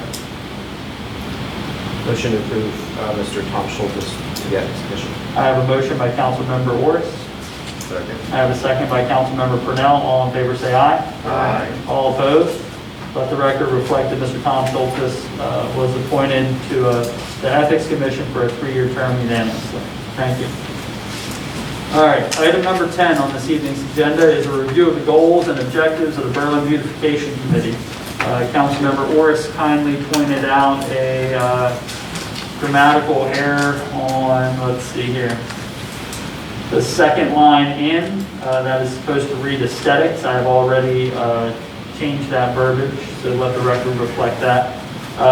The goals and objectives of the committee are roughed out here, along with, I'll read them for everybody at home. The goals and objectives are to help maintain and enhance the beauty of the town of Berlin, identifying town-owned areas such as flower beds and public spaces that can be enhanced to help improve the overall aesthetics of our community.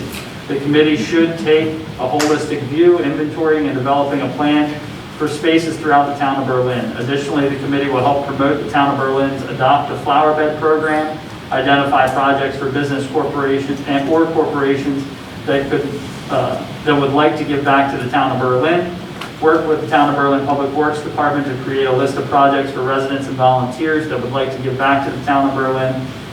Beautification and maintenance responsibilities may include the facilitation of the following: pruning and trimming, weeding, planting, mulching, watering, appropriate signage, flower pots, seasonal decor on the street lamps. The structure of the committee: staff liaison would be the superintendent of public works, Jimmy Charles. The structure of the committee would have 5 members of the public who are residents of the town of Berlin. The term of membership would be 2 years, and the committee is an advisory committee that acts at the direction of the mayor and council. All motions should be structured as a recommendation for or against a particular issue, and each recommendation shall be sent to the mayor and council for the review and/or action. The committee shall provide an annual report to the mayor and council. This is a discussion item for this evening. So I just actually have a question for Mr. Charles. As, did I cut somebody off? No, oh, sorry. No, you're good. As the staff liaison, I'm just curious, what kind of, working with your shop, how you kind of see this group working with the staff? Well, I would hope to start that we'd have a little more community involvement, and my goal would be that we have volunteers throughout the community helping in these areas, and then where maybe we could just come in and help clean up. If they were pulling weeds or picking up trash, and then we would come in as public works and help clean up, and then also like mulch, come behind them to help finish the project. And then this project, I hope would they identify areas throughout the town that we either want to address and keep beautification going on and make certain areas beautiful. More beautiful. More beautiful. Aesthetically pleasing. Aesthetically pleasing. I didn't mean to put you on the spot there, but just wanted to get your take on that. And Mr. Charles shared an interesting thing with me this afternoon at Henry Park about your experience previously with some residents that like to help out. Go ahead if you want to share that with the group.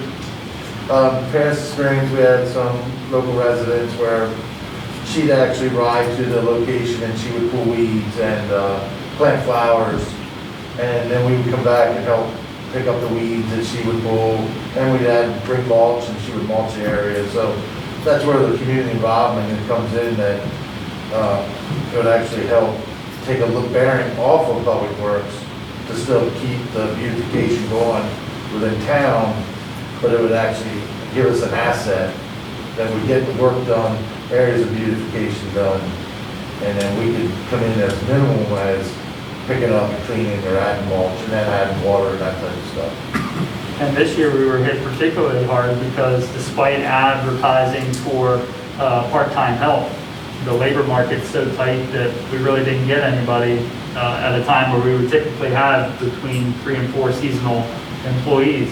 We had virtually none. Well, we had a couple assistants here and there, but we had virtually none. We did have some help, and those that did help, we appreciate. Just a comment. Go ahead. Just a comment for Mr. Charles. Don't forget that with these volunteer activities, I would expect that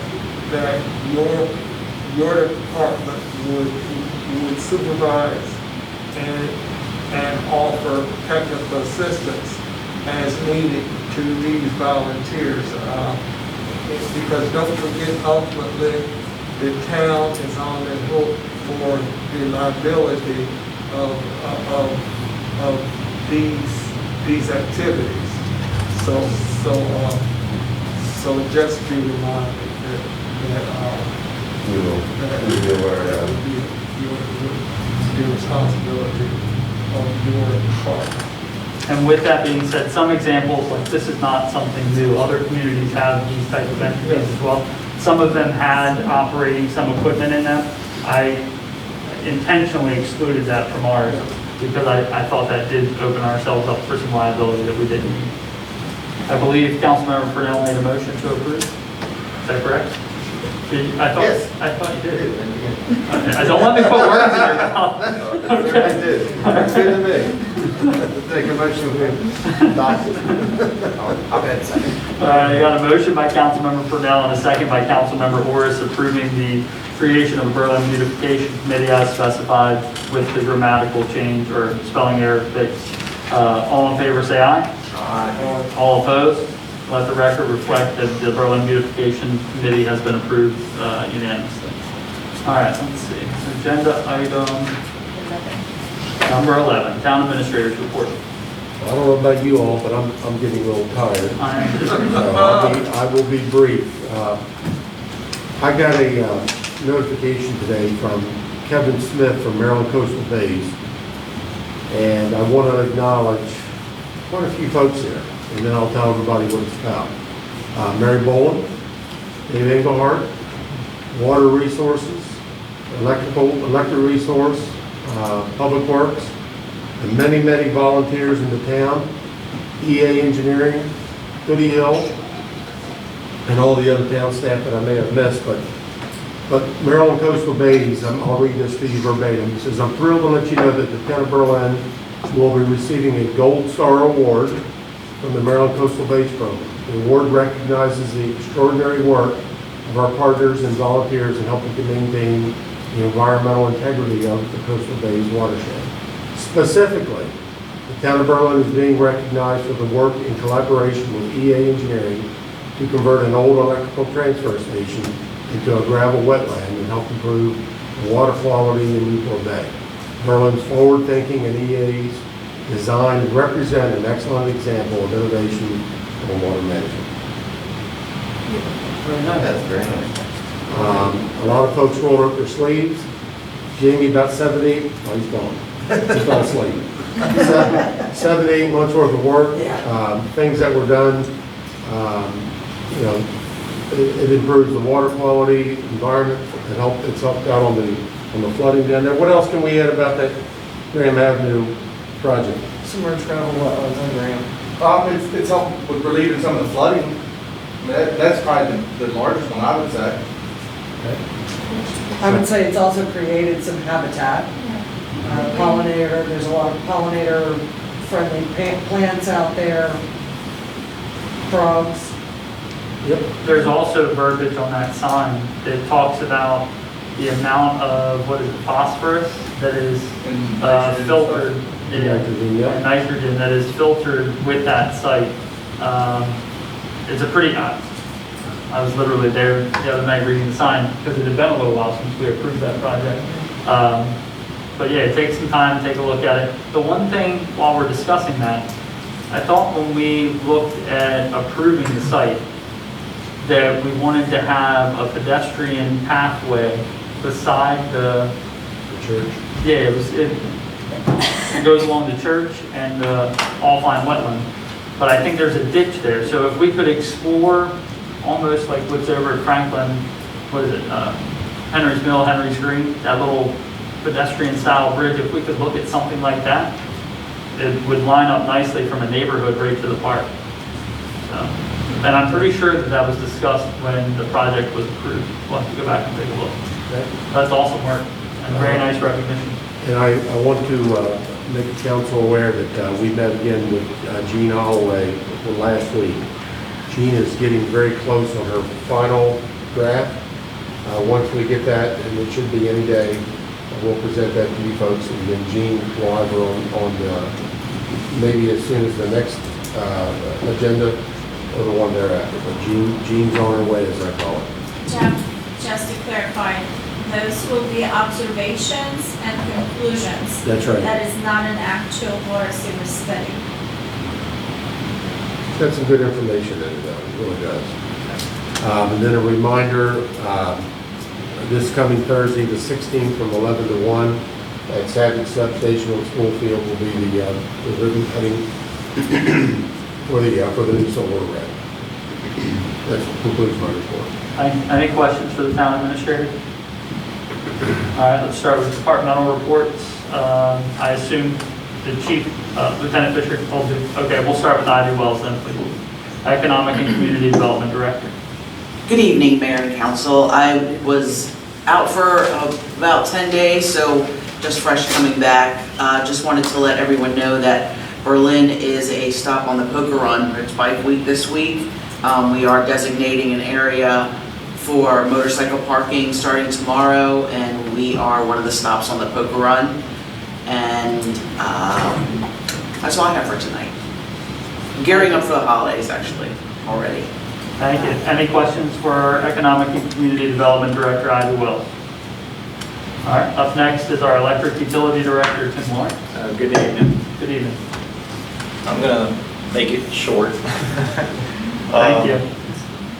One thing I wanted to talk about is on October 3rd, which is Sunday, from 10 o'clock to 12 o'clock is going to be the annual Touch a Truck event at Stephen Decatur Park during that time frame. That's a really nice event that seems to be growing more and more each year and well attended.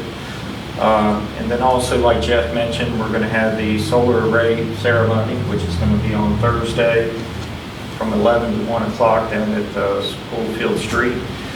And then also, I don't know if you have this on the screen, Kelsey, the comparison for the rates. Okay, it's up there.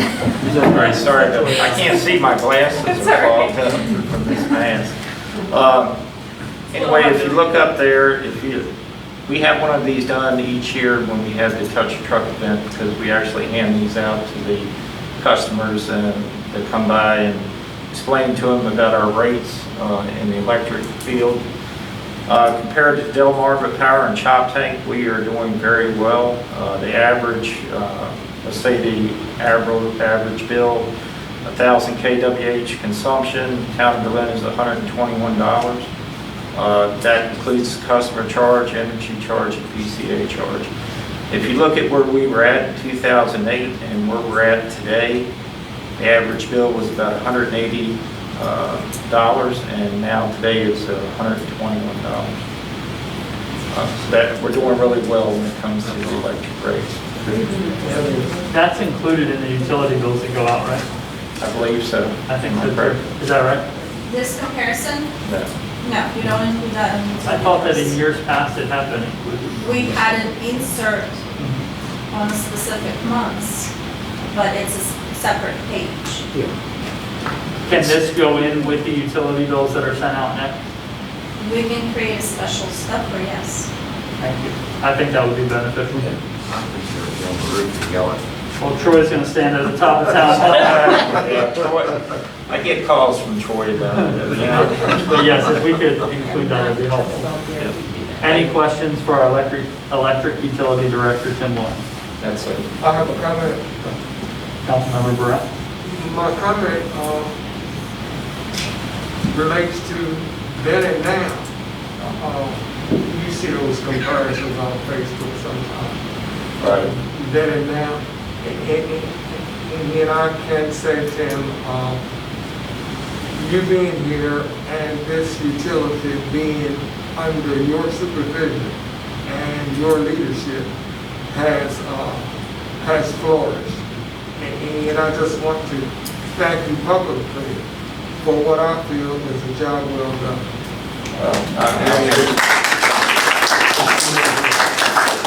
It's been a team effort for the past 10 years that I've been here between Booth, the town of Berlin, the mayor, the council.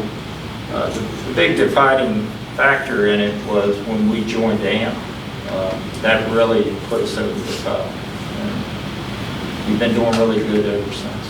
While we're talking about AMP, can you share for just a moment? I know it's going to keep us here 5 more minutes, but I think it adds some value to AMP's connectability with other municipalities, share the lead time for the part that Oh, we're yeah. looking for and how we acquired something. Yeah, we just ran into an issue with the COVID that's been going on for the past 18 months.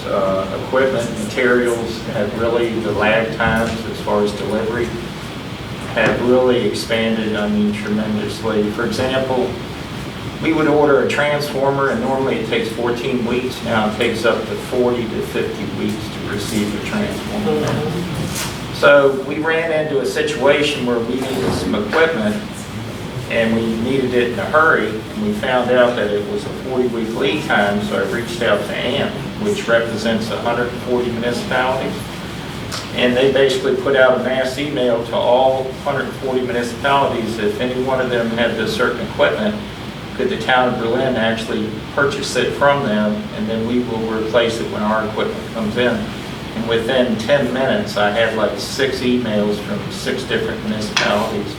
And actually, Painesville, Ohio provided the equipment to us, shipped it to us, and then we replace it when we get ours when it comes in. So it really helps to be a member of AMP. And then also, we're in a mutual aid agreement with all the other municipalities to help each other out in hurricanes and things like that.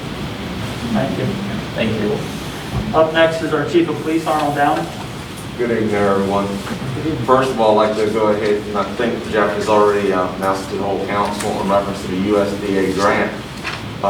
We definitely want to say thank you for the hard work of him and definitely with Natalie. Definitely everything on their plate. We got actually denied 2 different times in regards to the grant. They advised that we had too much money on hand. And again, Natalie explained to them, and they had opportunity to look at numbers. And we had a representative that really kept pushing it to the bosses. The bosses were done with it. So we really have to go ahead and acknowledge when people really are there, go that extra mile to go ahead and do things like this, and we really appreciate all the hard work. Had a great event downtown over the weekend, and really have to acknowledge staff in regards to that. No issues, no problems. And last week I was actually at the retreat with Mayor Day and the actual MML Board of Directors. And during that time we had some big issues. One thing we want to go ahead and impress upon the Mayor and Council is the collective group of the municipalities carries weight. And again, we would reiterate that one more time. A lot of times we have issues coming forth and the municipalities as a group stand quiet. And the delegates that were sitting before us, they said one reason why you're not getting this or that, when you stand silent as the MML or the municipalities, it's a voice of that you either don't understand or you don't care. And that came from them. And we want to go ahead and say what the big things that they want to get talk about. Highway, revenue, user revenues. Right now, we're not speaking loud enough for the money that is due to us. We actually have funds being utilized, and again, I don't know anything about it. This is what they said. Monies that are actually designated for us as municipalities to go ahead and take care of our infrastructure is going to pathways and roads and different things that weren't, put in the actual bills. The other part of it is the things that we're not taxing. We're not taxing any electric cars that are actually going on the roadways and have the same effect as cars with gas. So they were looking at things like that, and definitely they're pushing legislators to go ahead and fully fund once again the highway user revenues. And they said that municipalities themselves have to keep talking to the legislators to make this happen. Next thing was police reform, which was a big discussion. MML chose to be silent, and again, that's where the reference came from. And with that, 28 mandates came through. And the question was, why was MML silent? Because the municipalities didn't agree. And I looked at him, I said, and Well, we weren't unanimously agreed on this or that. I said out of 28 of the actual mandates, 15 to 18, everybody agrees on. You all agree on it. And that's what you have to do, is you have to say, we agree on these 18, we agree on this 15, and then they're saying, we either need more information on the others or something like that. But again, the silence was actually very loud in the end. And what we have is over 10 unfunded mandates that will affect each municipality, plus the power of police reform leaves your hands and our hands and goes to the county. So again, because the municipalities weren't making enough noise, they went ahead and gave that power to the actual, to the counties themselves. Which again, in the end, we can have each county doing something different. Sat down with the Lower Shore delegates, and they assured us that any concerns that are put forth to them prior to the session, again, not at session because it's too late, they will be able to go ahead and review those, especially if they're unfunded mandates that will really affect each municipality. Currently this week, we have started the MML Police Executives Association's conference. Our big topic is going to be putting together those questions that we have, because the 28 mandates are not all clear. So one thing we definitely know that some of the intent is not shown in the law itself. And sitting on the training commission with Vanessa Averly, the delegate that actually put forth a lot of it, the first thing she said is, that wasn't my intent. That's not what we meant. So we know before this session that at least 10 amendments to a lot of the reform are going to be changed. And it's not going to be changed because of our saying, it's going to be changed because the delegates themselves are see that change has to happen. So again, that's a mouthful, but any questions you may have, and again, we're there for the next 4 days, and we're really trying to stay on top of the different mandates that are coming through. We're fortunate that the first 3 mandates are easy to achieve, and they are due October 1. All the rest of them come forth in July of 22. With that, again, some amendments will be happening before then. That is my report. Thank you. Any questions for the chief of police? All right. Up next, Gaston, anything you want to share? Just the fact that this coming Wednesday afternoon, I'm going on vacation, and I will be back to work on the 28th. Enjoy. And I will have my phone and my laptop. So if you need me, call me. Thank you. We'll try to keep that to a minimum. All right. Up next, our finance director, Natalie Slay. Today was the first day of the annual fiscal 21 audit. PKS team was on site. They're going to remain here for a week. They are conducting a little bit different procedures this time, so I just want to, I hear a lot of comments that PK has been with us for so long and they're looking at the same things and it's the same people coming inside and so forth. It is not exactly. The manager of the audit team is the same, but they rotate the team members and they change the procedures. Today, for example, it was totally off the wall. We sampled months of January, and we looked at the bank reconciliations in the general ledger. So it's random selection.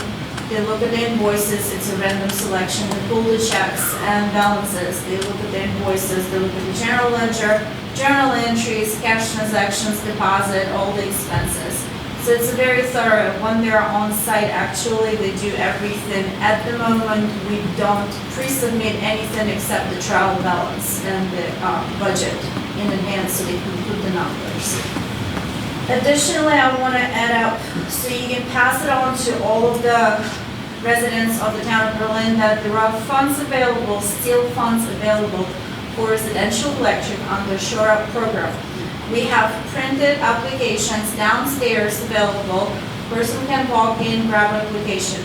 If they need assistance to fill it out, the ladies, Michelle, Melissa, and Blakely will be gladly assist people and help them to fill out the applications. Now, the person can carry it or email it, schedule an appointment, and get approved for those funds.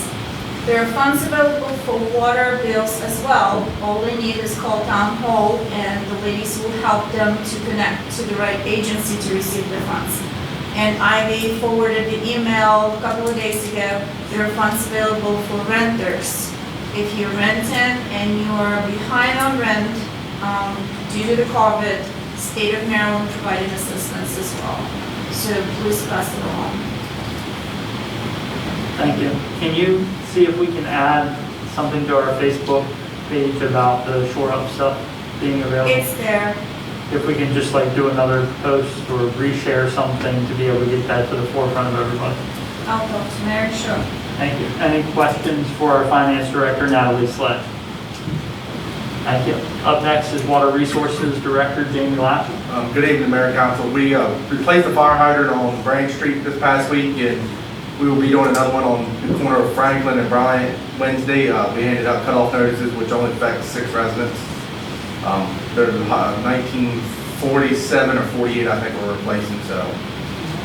We have a couple more doing some valves to get done on that end of town, then we're going to go on the south end of town. That's all I have. Thank you. Up next is our Superintendent of Public Works, Jimmy Charles. Last week I met with Tony Weed and James Shingle, helped them get started with power washing, loaned them a couple of hoses, got them water, and then we're out there today, Public Works is out today, just checking on monitoring how the painting's going, if they need anything, and we'll just monitor that throughout the week. Small Town Throwdown was, we were able to come in there Saturday morning, set up the stage, and we already had the trash cans placed on Friday. And so we set up the stage, and then after the event, we were able to come right back in, tear down the stage very quickly. Then we were able to come down the street with the trash truck, we empty all the cans, and we were able to get out of there in a very timely manner. And then today, we were able to go back through and finish the removal of the cans and hay bales and stuff. So that's all I have. Thank you. Any questions for Jimmy Charles? All right. Up next is our Deputy Town Administrator, Mary Boland. The Worcester County Health Department is restarting their walking initiative programs. They haven't kind of been on the back burner for a couple of years because of the pandemic. One of the first events that they will be sponsoring or hosting, I should say, is a self-directed scavenger hunt on Walk Maryland Day, which is October the 6th. Stephen Decatur Park will be one of the locations where they identify items to search for and scavenger hunt. Hunters take pictures of the item and send them into the website, and that's how the actual hunt is conducted. They'll also be doing it in all other parks in the county. Then the next actual Just Walk event in Berlin will be in early November. Yeah, it's kind of tentative at this point, but what we're talking about doing is something in the evening that's called a glow walk, in which people walk with glow sticks, so it creates a visual effect, but we're still working out how to do that and keep it safe at the same time. Anything else? Any questions for our Deputy Town Administrator, Mary Boland? All right, up next is our Administrative Manager, Kelsey Jensen.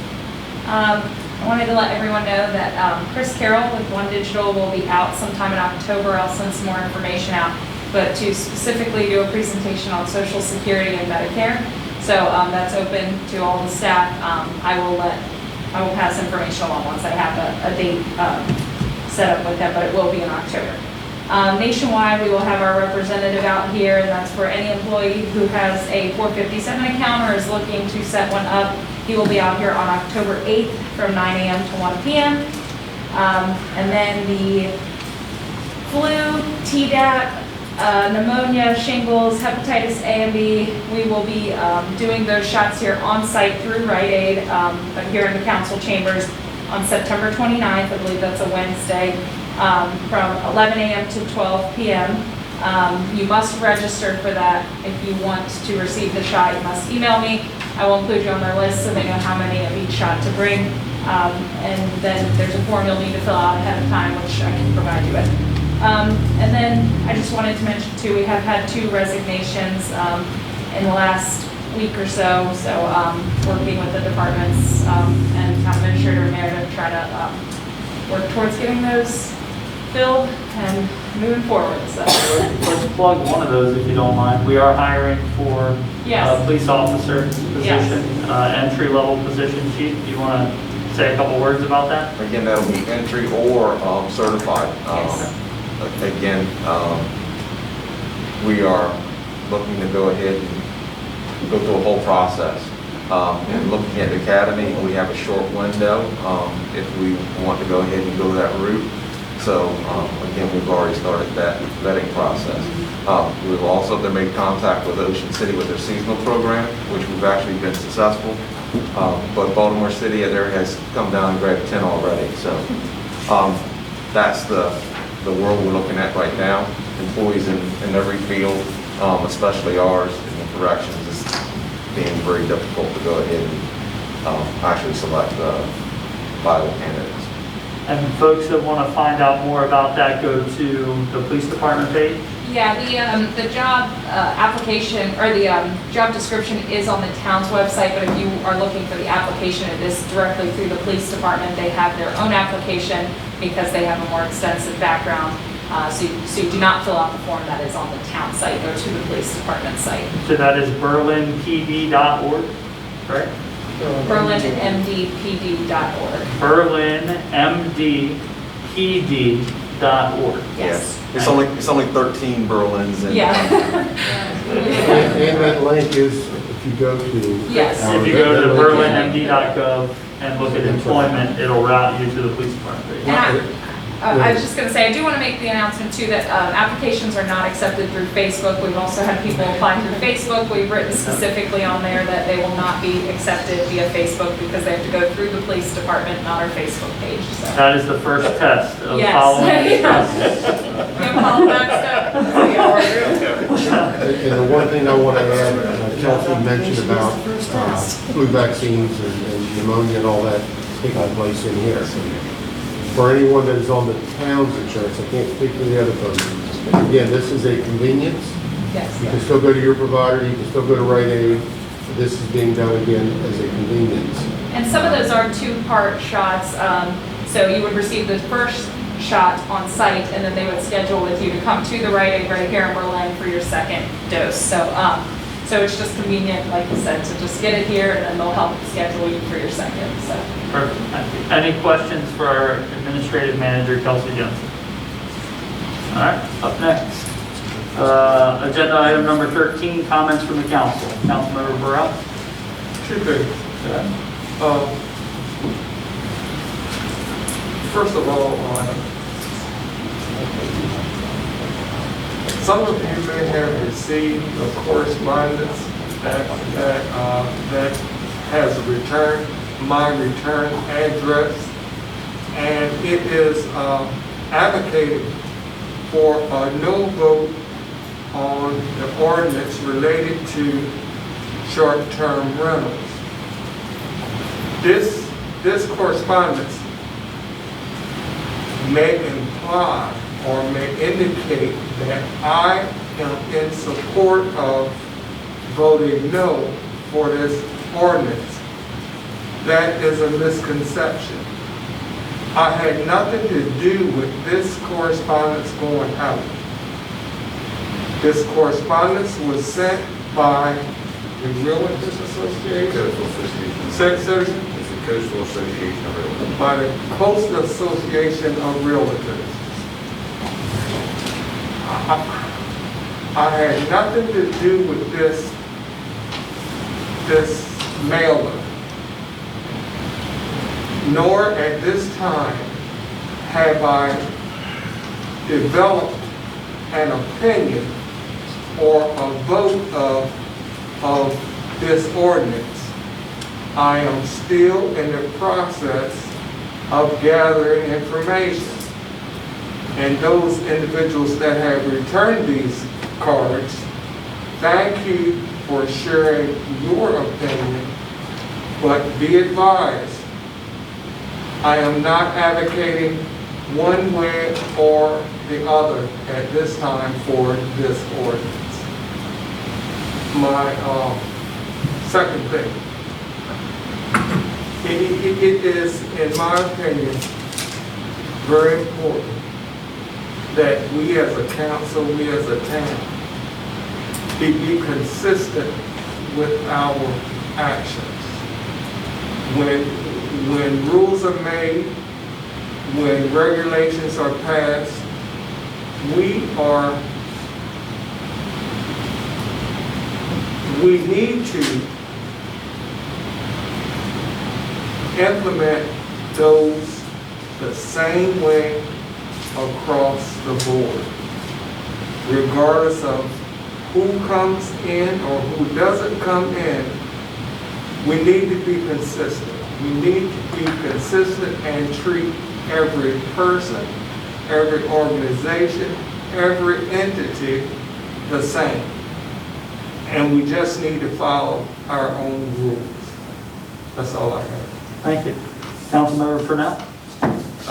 One thing, we had been discussing the sale of the property over at Heron Park and what we should do, what we shouldn't do, and I'd like to see us go ahead and schedule a meeting at the next council meeting to go ahead and discuss that, get all of our feelings and decide which direction we're heading forward. I've had a lot of conversations with people interested in giving us proposals, so I think there's an RFP is being planned. There is a draft of an RFP so far. The planning parts of an RFP have come together. I think what the criteria of RFP and the structure of it should probably be a closed meeting discussion. Don't you agree? Or is that something to flesh out publicly? I think we should do it public. Do you think it should be public? Yeah. For Okay. those watching, can you tell them what RFP A request for proposal. There you go. And so if that's the case, then what we can do is put everything on possibly for the next meeting, if not the first one in October. That'd be great. The sooner the better. I think there's a few people out there itching to see it. And We've give us some discussed that feedback. too, so I think that's a good thing. Now, the one caveat to that is that we do have the demolition grant in the pipeline, so we need to be cognizant of. Don't change that. Right, so we need to be cognizant of that as well while we're beginning to look at this. So. anything Yeah, just like to have, I guess we all have to have a chance to air our opinions on what we think we should sell or keep, or we've heard from the public. It's been a long time, I think now it's time for us to go ahead and delve into the capital. And from what I recall, I think we talked about looking at options for 57 and 410. The only thing that we had not decided was what way we wanted to explore those. So initially, the conversation has been, sorry, I'm not using my microphone. Initially, the conversation has been that people are soliciting us, whereas we began to have an in-house discussion with the town administrator, town attorney, and myself about ways to structure an RFP. It gets rather complex because you have to start with a grading scale and all those things. So what we did was reach out to a couple of municipalities to find some examples of things that have been used in the past. So now it's just adapting that to a format that we can use for the town of Berlin. So what we can do is try to have a draft to the council in the next couple of weeks. That's great. So, all right. Anything else, Councilmember Purnell? Councilmember Nerd? Yes, I'd like to have a brief discussion about the uptown tree lights with the mayor and council and get everybody to express their opinion if we could. We've all had the chance to review the new uplighting that Tim installed. Some have a single light. I think one of the trees has two lights. In my personal opinion, that uplighting just does not have the impact that the in-tree lights used to have. It's kind of washed out when you drive down. And I've heard from, well, we've all heard from a couple business owners that prefer the in-tree lights. I've personally talked to many people about it. And again, I'm hearing the same thing. They like the old world charm of the in-tree lights and would prefer us to move in that direction. And so I'd like to hear what the rest of the council has to say about it. In addition to that, though, I asked Kelsey to put two pictures together for us to take a look at tonight. I did not have a side-by-side of these trees before and after. I tried to search for those. There has been some discussion from what I've heard from the group about the intensity of the lighting and how much of the tree gets lit. So I couldn't recall 100% what they all looked like, so I tried to go back and find historically some pictures that we could see what that looked like. A lot of the light starts at the base, similar to what we have now, and dissipates towards the top. Now, I've also heard mixed reviews as well on the lighting, and I understand that. One thing that stood out to me was speaking with a couple residents. They said that it is different, but that including the string lights during the holiday season could add a little more nostalgia to the holiday season, and then remove them each year after the season, and just stick with the uplighting for the year-round lighting. With that being said, keeping the tree lights in that stay in the tree year-round, the string lights, presented complications when the strands start to no longer work, and also with maintenance associated with the trees. So I would ask that the council please keep that in mind. It is rather cumbersome to take those down and trim if they're kept up year-round, but I'd be happy to hear from everybody. My opinion is I was not in favor of them coming down to start with. I had no knowledge of it. I don't like what's been installed, and I really like the tree light. It's, when you come down Main Street and you get in front of that Methodist church, and you used to see the tree lights up there. When they first put them up, like, wow, this is really neat. And over the years, it came to be pretty much the entryway to downtown, and it disappeared. And I'd like to see it back. Well, and just to clarify, it disappeared because most of them were not working, so they had to come down either way. So now what we're doing is looking at the way to move forward. I think we ought to retreat and go back to what we had. Retreat. Can I? Yeah, I don't think we should spend any more money on any more uplighting. That's just my opinion. I like the in-tree lights, and that's what I've heard from everybody. I've not heard a single person told me they like these. May I ask a question real quick? Because I don't know. The lights that were in the trees that were removed. Yep. Okay, they were, what I'm looking for, were they LED? Yes. Were they, and I'm showing my age, and we're the same age, so we can laugh about this. Back in the day, your lights you had in Christmas trees, if one went out, they all went out. Yep. These old lights that you had, is that what happened? No, what happened over time, the lights are not designed to leave up into the trees year-round. So when you leave them up there year-round, they basically deteriorate over time. The wind, the wind blows the branches around, rips the wires in half, so we were always up there. You just didn't notice it a lot of times. We're up there actually splicing the wire in mid-span, just trying to piece it together to keep going. I would say they were probably up there, at least 4 or 5 years, and They we look were good for about constantly. 2. They look good for about 2. Yeah, and they're just not designed to be kept in there year after year after year. You have to keep piecing them together. It's, and to replace them, you're going to be looking at about $6,000 to replace them in the trees. As far as our department, we'll go either way that we're directed to go. Is there a different style? It's a technology. I actually reached out to Moscow Design, and they do have LED lighting that can go in the trees that you can actually change the colors, just like the accent lighting that you see at the base of the new trees now. The only problem is they're about $22,000 for them. And they don't last as long as the ones that we did have. So you're paying all that extra money, but they're not going to last as long. So The color changing is really not the important factor. The important factor is that the trees have been lit, and it's how can we move in a direction that allows us to light the trees, to make it look nice and not take away from the aesthetics of the historic street lamps and the facades, while making it so that we're not having to spend staff time every 5 seconds working to fix strings of lights that have blown out of a tree or that have gone bad, or splicing things together in what could be a not-so-safe format.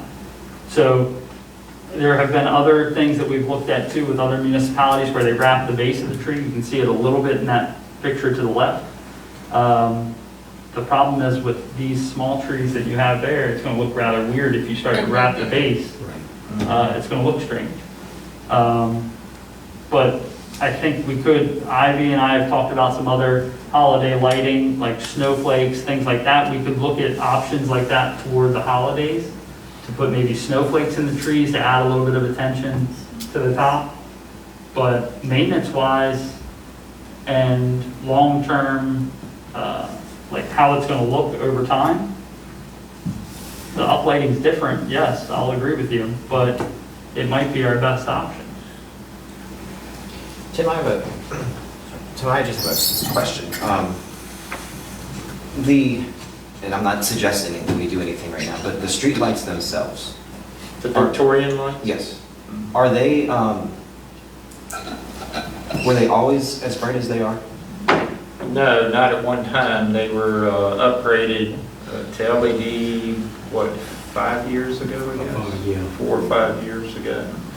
They used to be high-pressure sodium, more of a dull yellow light look to them. But then we went to LED, which most municipalities are going to LED in today's world. And we actually did the 4 poles out front of Town Hall here, and we left them like that for, what, at least 6 to 8 months, and let people, we advertised it and let people come by and look at them, and we didn't get any complaints or anything about it. And we went ahead, and at that time, we actually did all the Victorian lights in town to LED, not just Main Street, even the subdivisions like Henry's Mill and things like that. They were all changed to LED. I mean, I'm actually torn on this. I like both lights styles. I like the uplighting. I like the lights in the trees. So to answer your question, Councilmember Mayor, I'm 50-50. Well then, like Tim said, when we were looking at the light changeover for the downtown streetlights, it was not something that sat there for a week and we made a decision. What we could do, I think that you're getting more, one of the comments that I heard from the council was it was dull with one light, and I have to agree with you. So we asked, Jeff, Tim and I met, it was an early morning red-eye meeting, I asked him to put a second light beside it. What I would like to see, if we can light each one of those trees there with 2 lights, let's give it a couple months and see how it looks. Sure, we're without lighting in some of our trees, it's different than normal, but our town's not that dark without the additional lighting from the trees. Let's see how it looks. But to do that, you spend a lot more money in this budget. Not really, no, because the cost of the additional light is nominal. The cost that you're talking about being large is the acquisition of the infrastructure that's underneath. Is that correct, Tim? Yeah, I mean, to do all the trees, to add an extra light to each one, it would be about $800. And I mean, then we can get a sense of what it's going to look like. Yeah. Give it a little bit of time. We can even try to see some decorating styles for the holidays for the trees and look at all of them. And see how it goes and come back and revisit it. I would like to hear from the other 2 council people. Yeah, go ahead. If I may before, to install an additional light, with the plan that Dale from Central drew up for you, to add an additional light to each tree, you're saying it's about $800? No, No, that was no. $3,000. Right now, Right. you have the lights on the front of the trees, so Yeah. to do it would be 5 trees. Okay, 5 trees. I'm talking townwide, if we. Oh, implement that. townwide? If we did. That was $3,000. Yeah, No. But what we're saying is to pilot it, let's see how it looks. got it. All right. Worst case, we have the funds, a certain amount for FY '22. If we want to look at this as being a couple-year project, we can. Well, Well, just, if I may make a recommendation, the number of lights that you have, 2, 3, 4, 5, 6? 6 If I may make a recommendation there, spending no more money, let's light up 3 of the trees. I'd like to see all of them lit with 2 lights to see how it's going to look so that we can get an accurate understanding of what it's going to look like. Shanika, you want to share? I mean, this is tough. Like Jack, I feel that, I don't know what, I do know what I think. But what I'm gonna say is, the look of the trees lit up with the lights inside the trees, that was beautiful. However, the time that's put into keeping those lights in those trees, from the work standpoint, splicing or whatever else, and having worked with the electric department and the guys saying, you know, that, I mean, we'll do whatever you want us to do, but we have to trim these things, or whoever does the trimming, and you gotta fix this and fix that. That's work.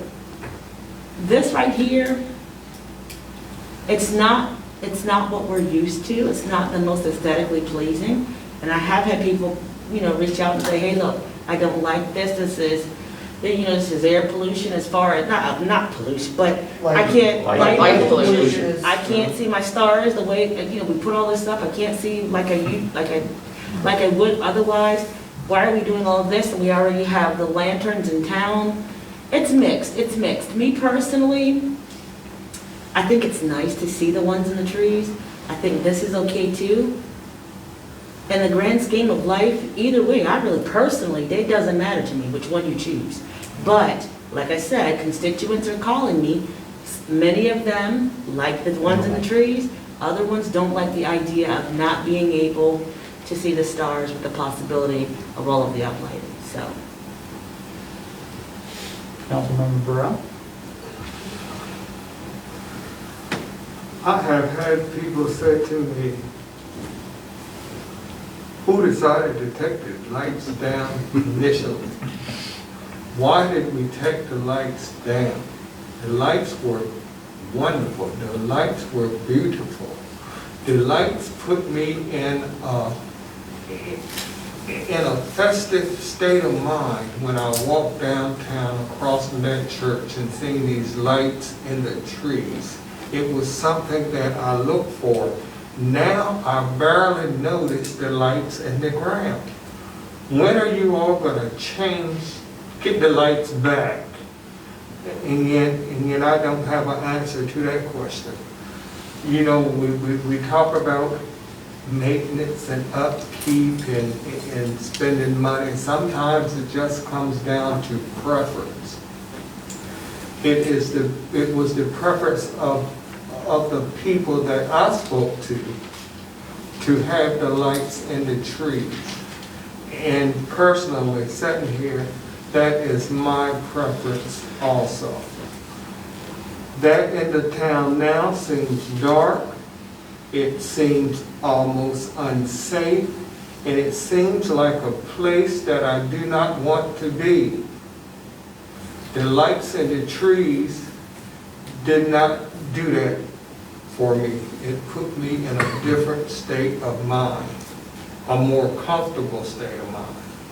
I prefer the lights in the trees.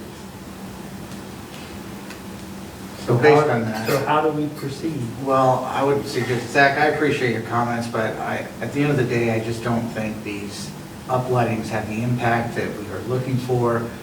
So I would make a motion that we switch gears and go back to entry lighting. One second. Well, let me ask you a question. With that being said, how do you intend to plug those lights in? Because they were using overhead power feeds before, which is not safe, nor the best way to be able to light those trees. So there's costs in the infrastructure underneath.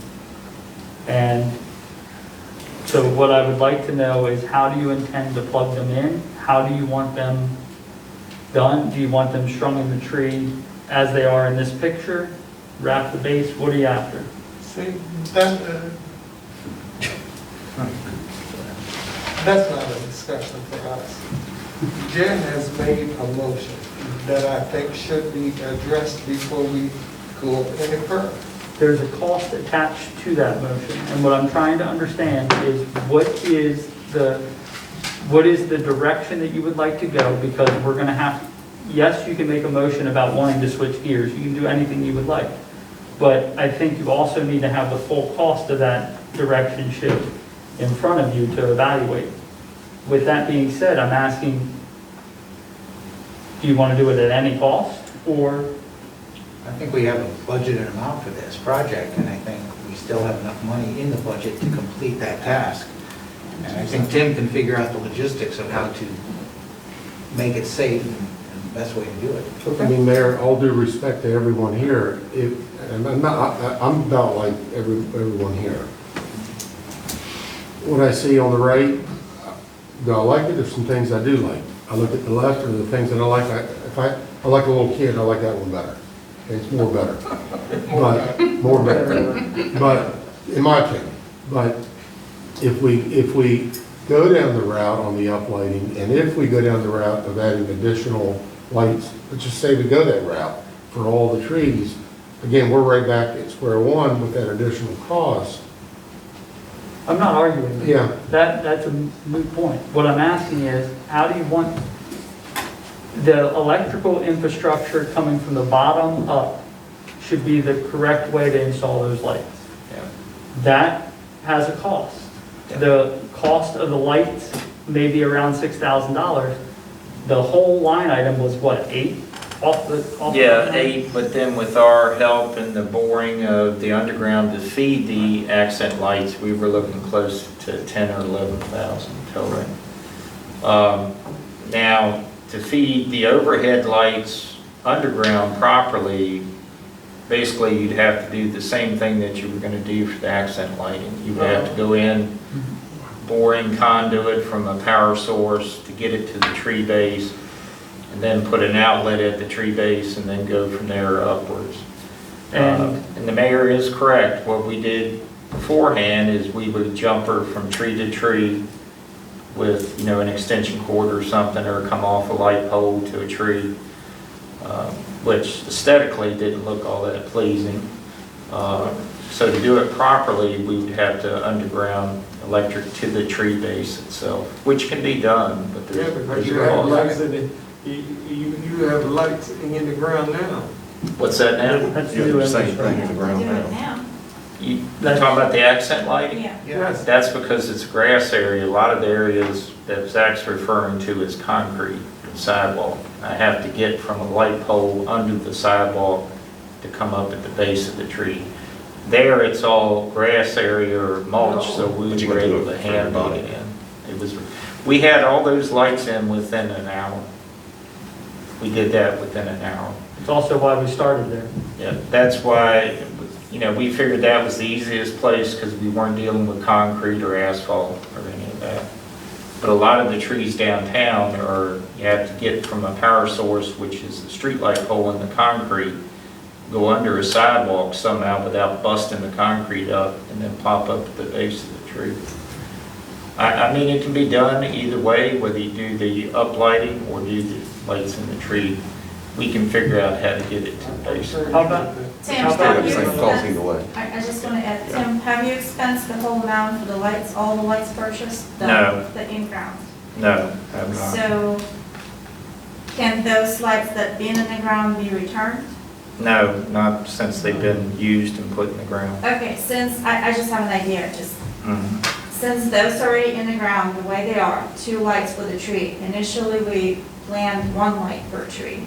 Yep. So if we proceed with this project, we will need another half to complete the amount of trees, right? No, that's only 6 of 18 trees. Well, I'm just saying, if you're gonna move forward with the in-ground lights, you place 2 for each tree, you will need additional 50%, because now you put in 2 instead of 1.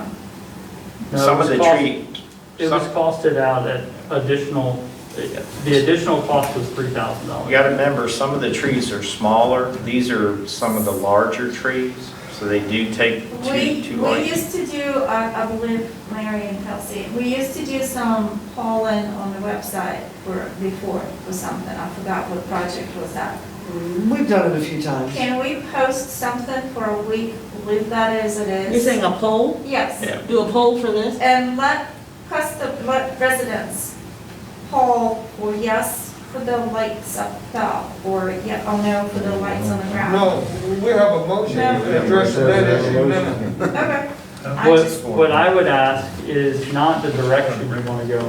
Before you vote to say you want something in the trees, let us work the numbers and have a proposal to you next meeting for the cost of doing that project. No. I think you already said $10 grand, I'm already up for a motion, second, let's vote on it, let's go on.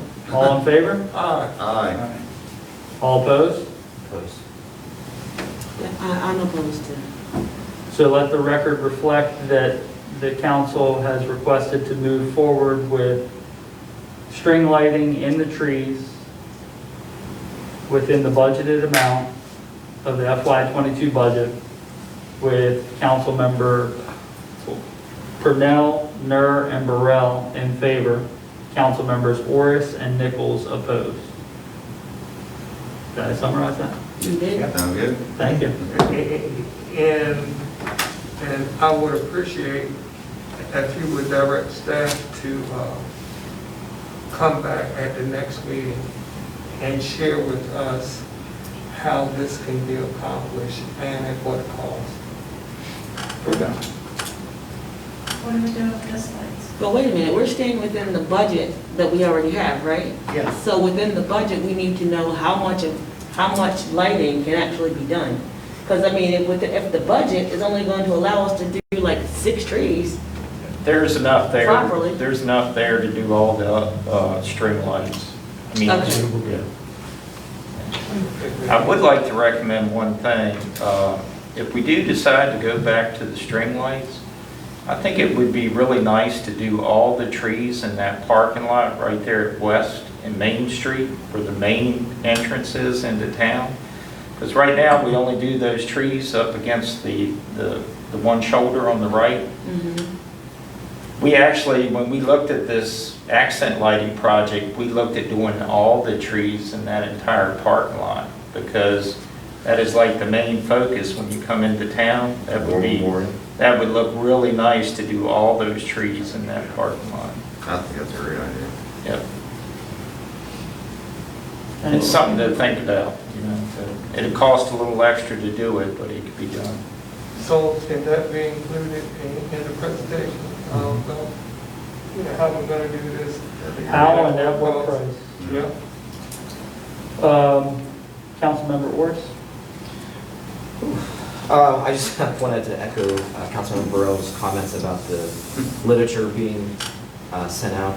Thank you for the folks who have sent theirs back or sent them here to Town Hall, but sent them here. And I'm also, well, I just echoed Councilmember Burrell, and that's all I have. Thank you. Councilmember Nichols? I don't have anything to say tonight. Well, you know what, just for that I did. Just for that I did. Thank you to the departments that I was in that allowed me to spend time visiting you this summer on my world tour. Our chief, I'm not done. I'm waiting. It's fall. I'm working up to the police department. It's fall. Promises. No, dude, I'm coming, seriously. It's September. September is Emergency Preparedness Month. For you out there at home, if you're not prepared, get prepared. Use September as that time to do so. I'm not saying that we're getting a hurricane or a blizzard or whatever, but we all need to take the time to get ourselves prepared for whatever might happen. That's my PSA for the night. Thank you. All right, item number 14, comments from the mayor. The only thing I would have to say is over the past couple days, I've spent some time out at Henry Park, and the stuff that is taking place out there is pretty awesome. The basketball courts are being painted. The project's underway with We Heart Berlin and the group out there. They're going to be painting again on Wednesday. I think all day. Take a look, and if you have some time to volunteer, it would be much appreciated. Outside of that, that's all I have for this evening. Just to add to the mayor's comment, things are happening in Henry Park, and it is wonderful to see the community participation in that project. We even had some people from, I was asking some of the volunteers today, we We had some people from Ocean City coming out that just had seen the advertisement in the paper and just wanted to help out. So it's a good thing to see. Yes, it is. Item number 15, comments from the public. Public's dwindled over the past couple hours, but if anybody would like to speak, They've been moving fast. come on up. We know each other, but go ahead and state your name and your property address, please, for the record. Okay. And use the microphone if you don't mind. Thank you. Good evening, I know it's late, but I just want to first of all thank you, all the members of the council, the mayor, for the time you put in. I know it's a lot of work, a lot more than what you've just been here tonight, and I just really appreciate your time. And that's also for all the staff that's sitting here and the staff that's not even here. The residents of Berlin really thank you for your time. My name is Betty Tustin. I live at 104 Kinley Court. I recently heard a news article about a small town in Newfoundland and the response to a remarkable event on September 11th, 20 years ago. Gander, Newfoundland is about the same size as Berlin, a few thousand people.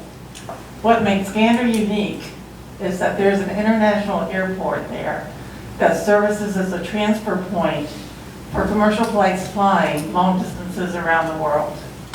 After the terror attack on 9/11, air travel was ceased for a time and 7,000 people, passengers, flight crews, were stranded in Gander. The town of Gander opened their homes, opened their pantries, opened their closets, opened their churches, their schools, their gyms, to welcome these 7,000 stranded individuals. No one had complete knowledge of what was occurring on American soil to call the flights to be grounded.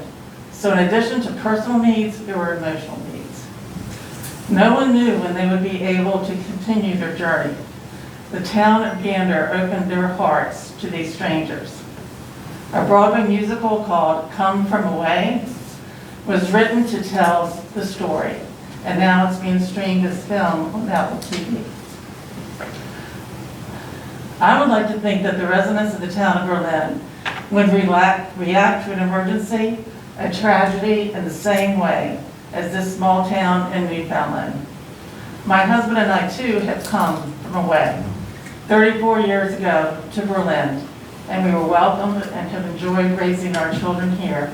We love Berlin, and I have to note on my walk up here, it was such a delight to hear live music being played on the porch of the Atlantic Hotel and the chatter at the Blacksmith.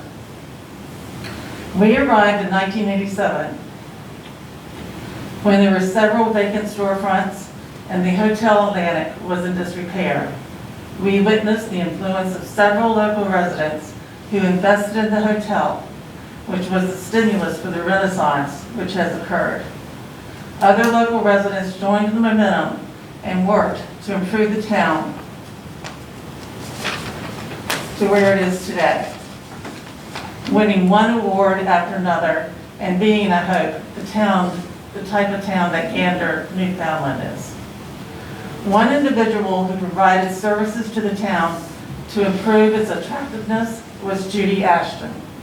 For nearly 20 years, or perhaps more, she has been maintaining various garden spots throughout the town, and she has done it so well. From what I understand, when the recession occurred, her services were reduced to maintain only the Memorial Garden, which is the entryway from the north to our town center. My husband and I love to garden, and I suppose we're somewhat successful. For a few weeks in late spring, our yard and gardens look pretty good, but along comes the summer, humid heat, and lack of rain, and now, as we approach early fall, our yard and gardens are far more sparse than they were just a few months ago. We will most likely plant a few pansies to bring color to the fall months, but as we approach the cold winter months, the only color that will likely be visible in our yard is the green of the evergreen shrubs in our lawn. However, Judy is a master gardener. She has demonstrated the ability to keep the Memorial Garden looking full, beautiful, and colorful every day of the year, regardless of the hot summer sun or the cold winter days a lack of rain, or an abundance. She nurtures the plants at her home before they are planted in a memorial garden to ensure their instant beauty and ability to survive. If one were to add up the number of hours that she puts into making this memorial garden so pretty, 365 days a year, the equivalent hourly compensation provided by the town would most likely be under minimum wage. Why would she invest her time then? Because she's like the residents of Gander, Newfoundland, and gives more than is required or asked. I understand that Judy's services were abruptly canceled this summer without notice and without any public discussion. I'm not here to ask you to restore her position, as I do not have the responsibility to make decisions regarding the purchasing of services for the town, nor can I speak for Ms. Ashton.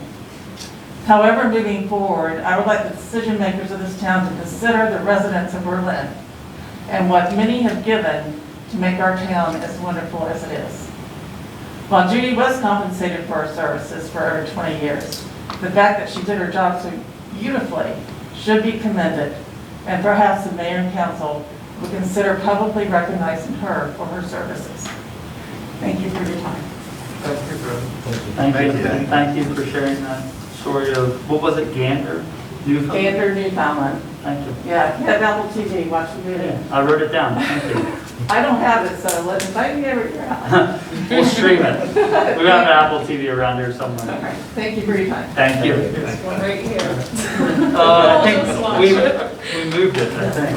Slumber party, already. All right, so comments from the press?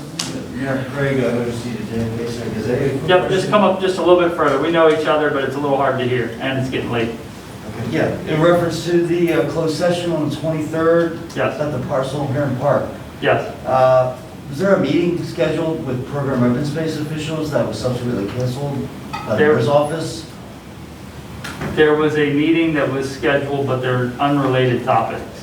There was not a meeting scheduled No, with no. Department of Natural I'm- Resources about an offer for the Heron, one of the parcels on Heron Park, or you're saying it was a different topic? What I'm saying is that the issues are separate. You referenced a closed session meeting that was held in August.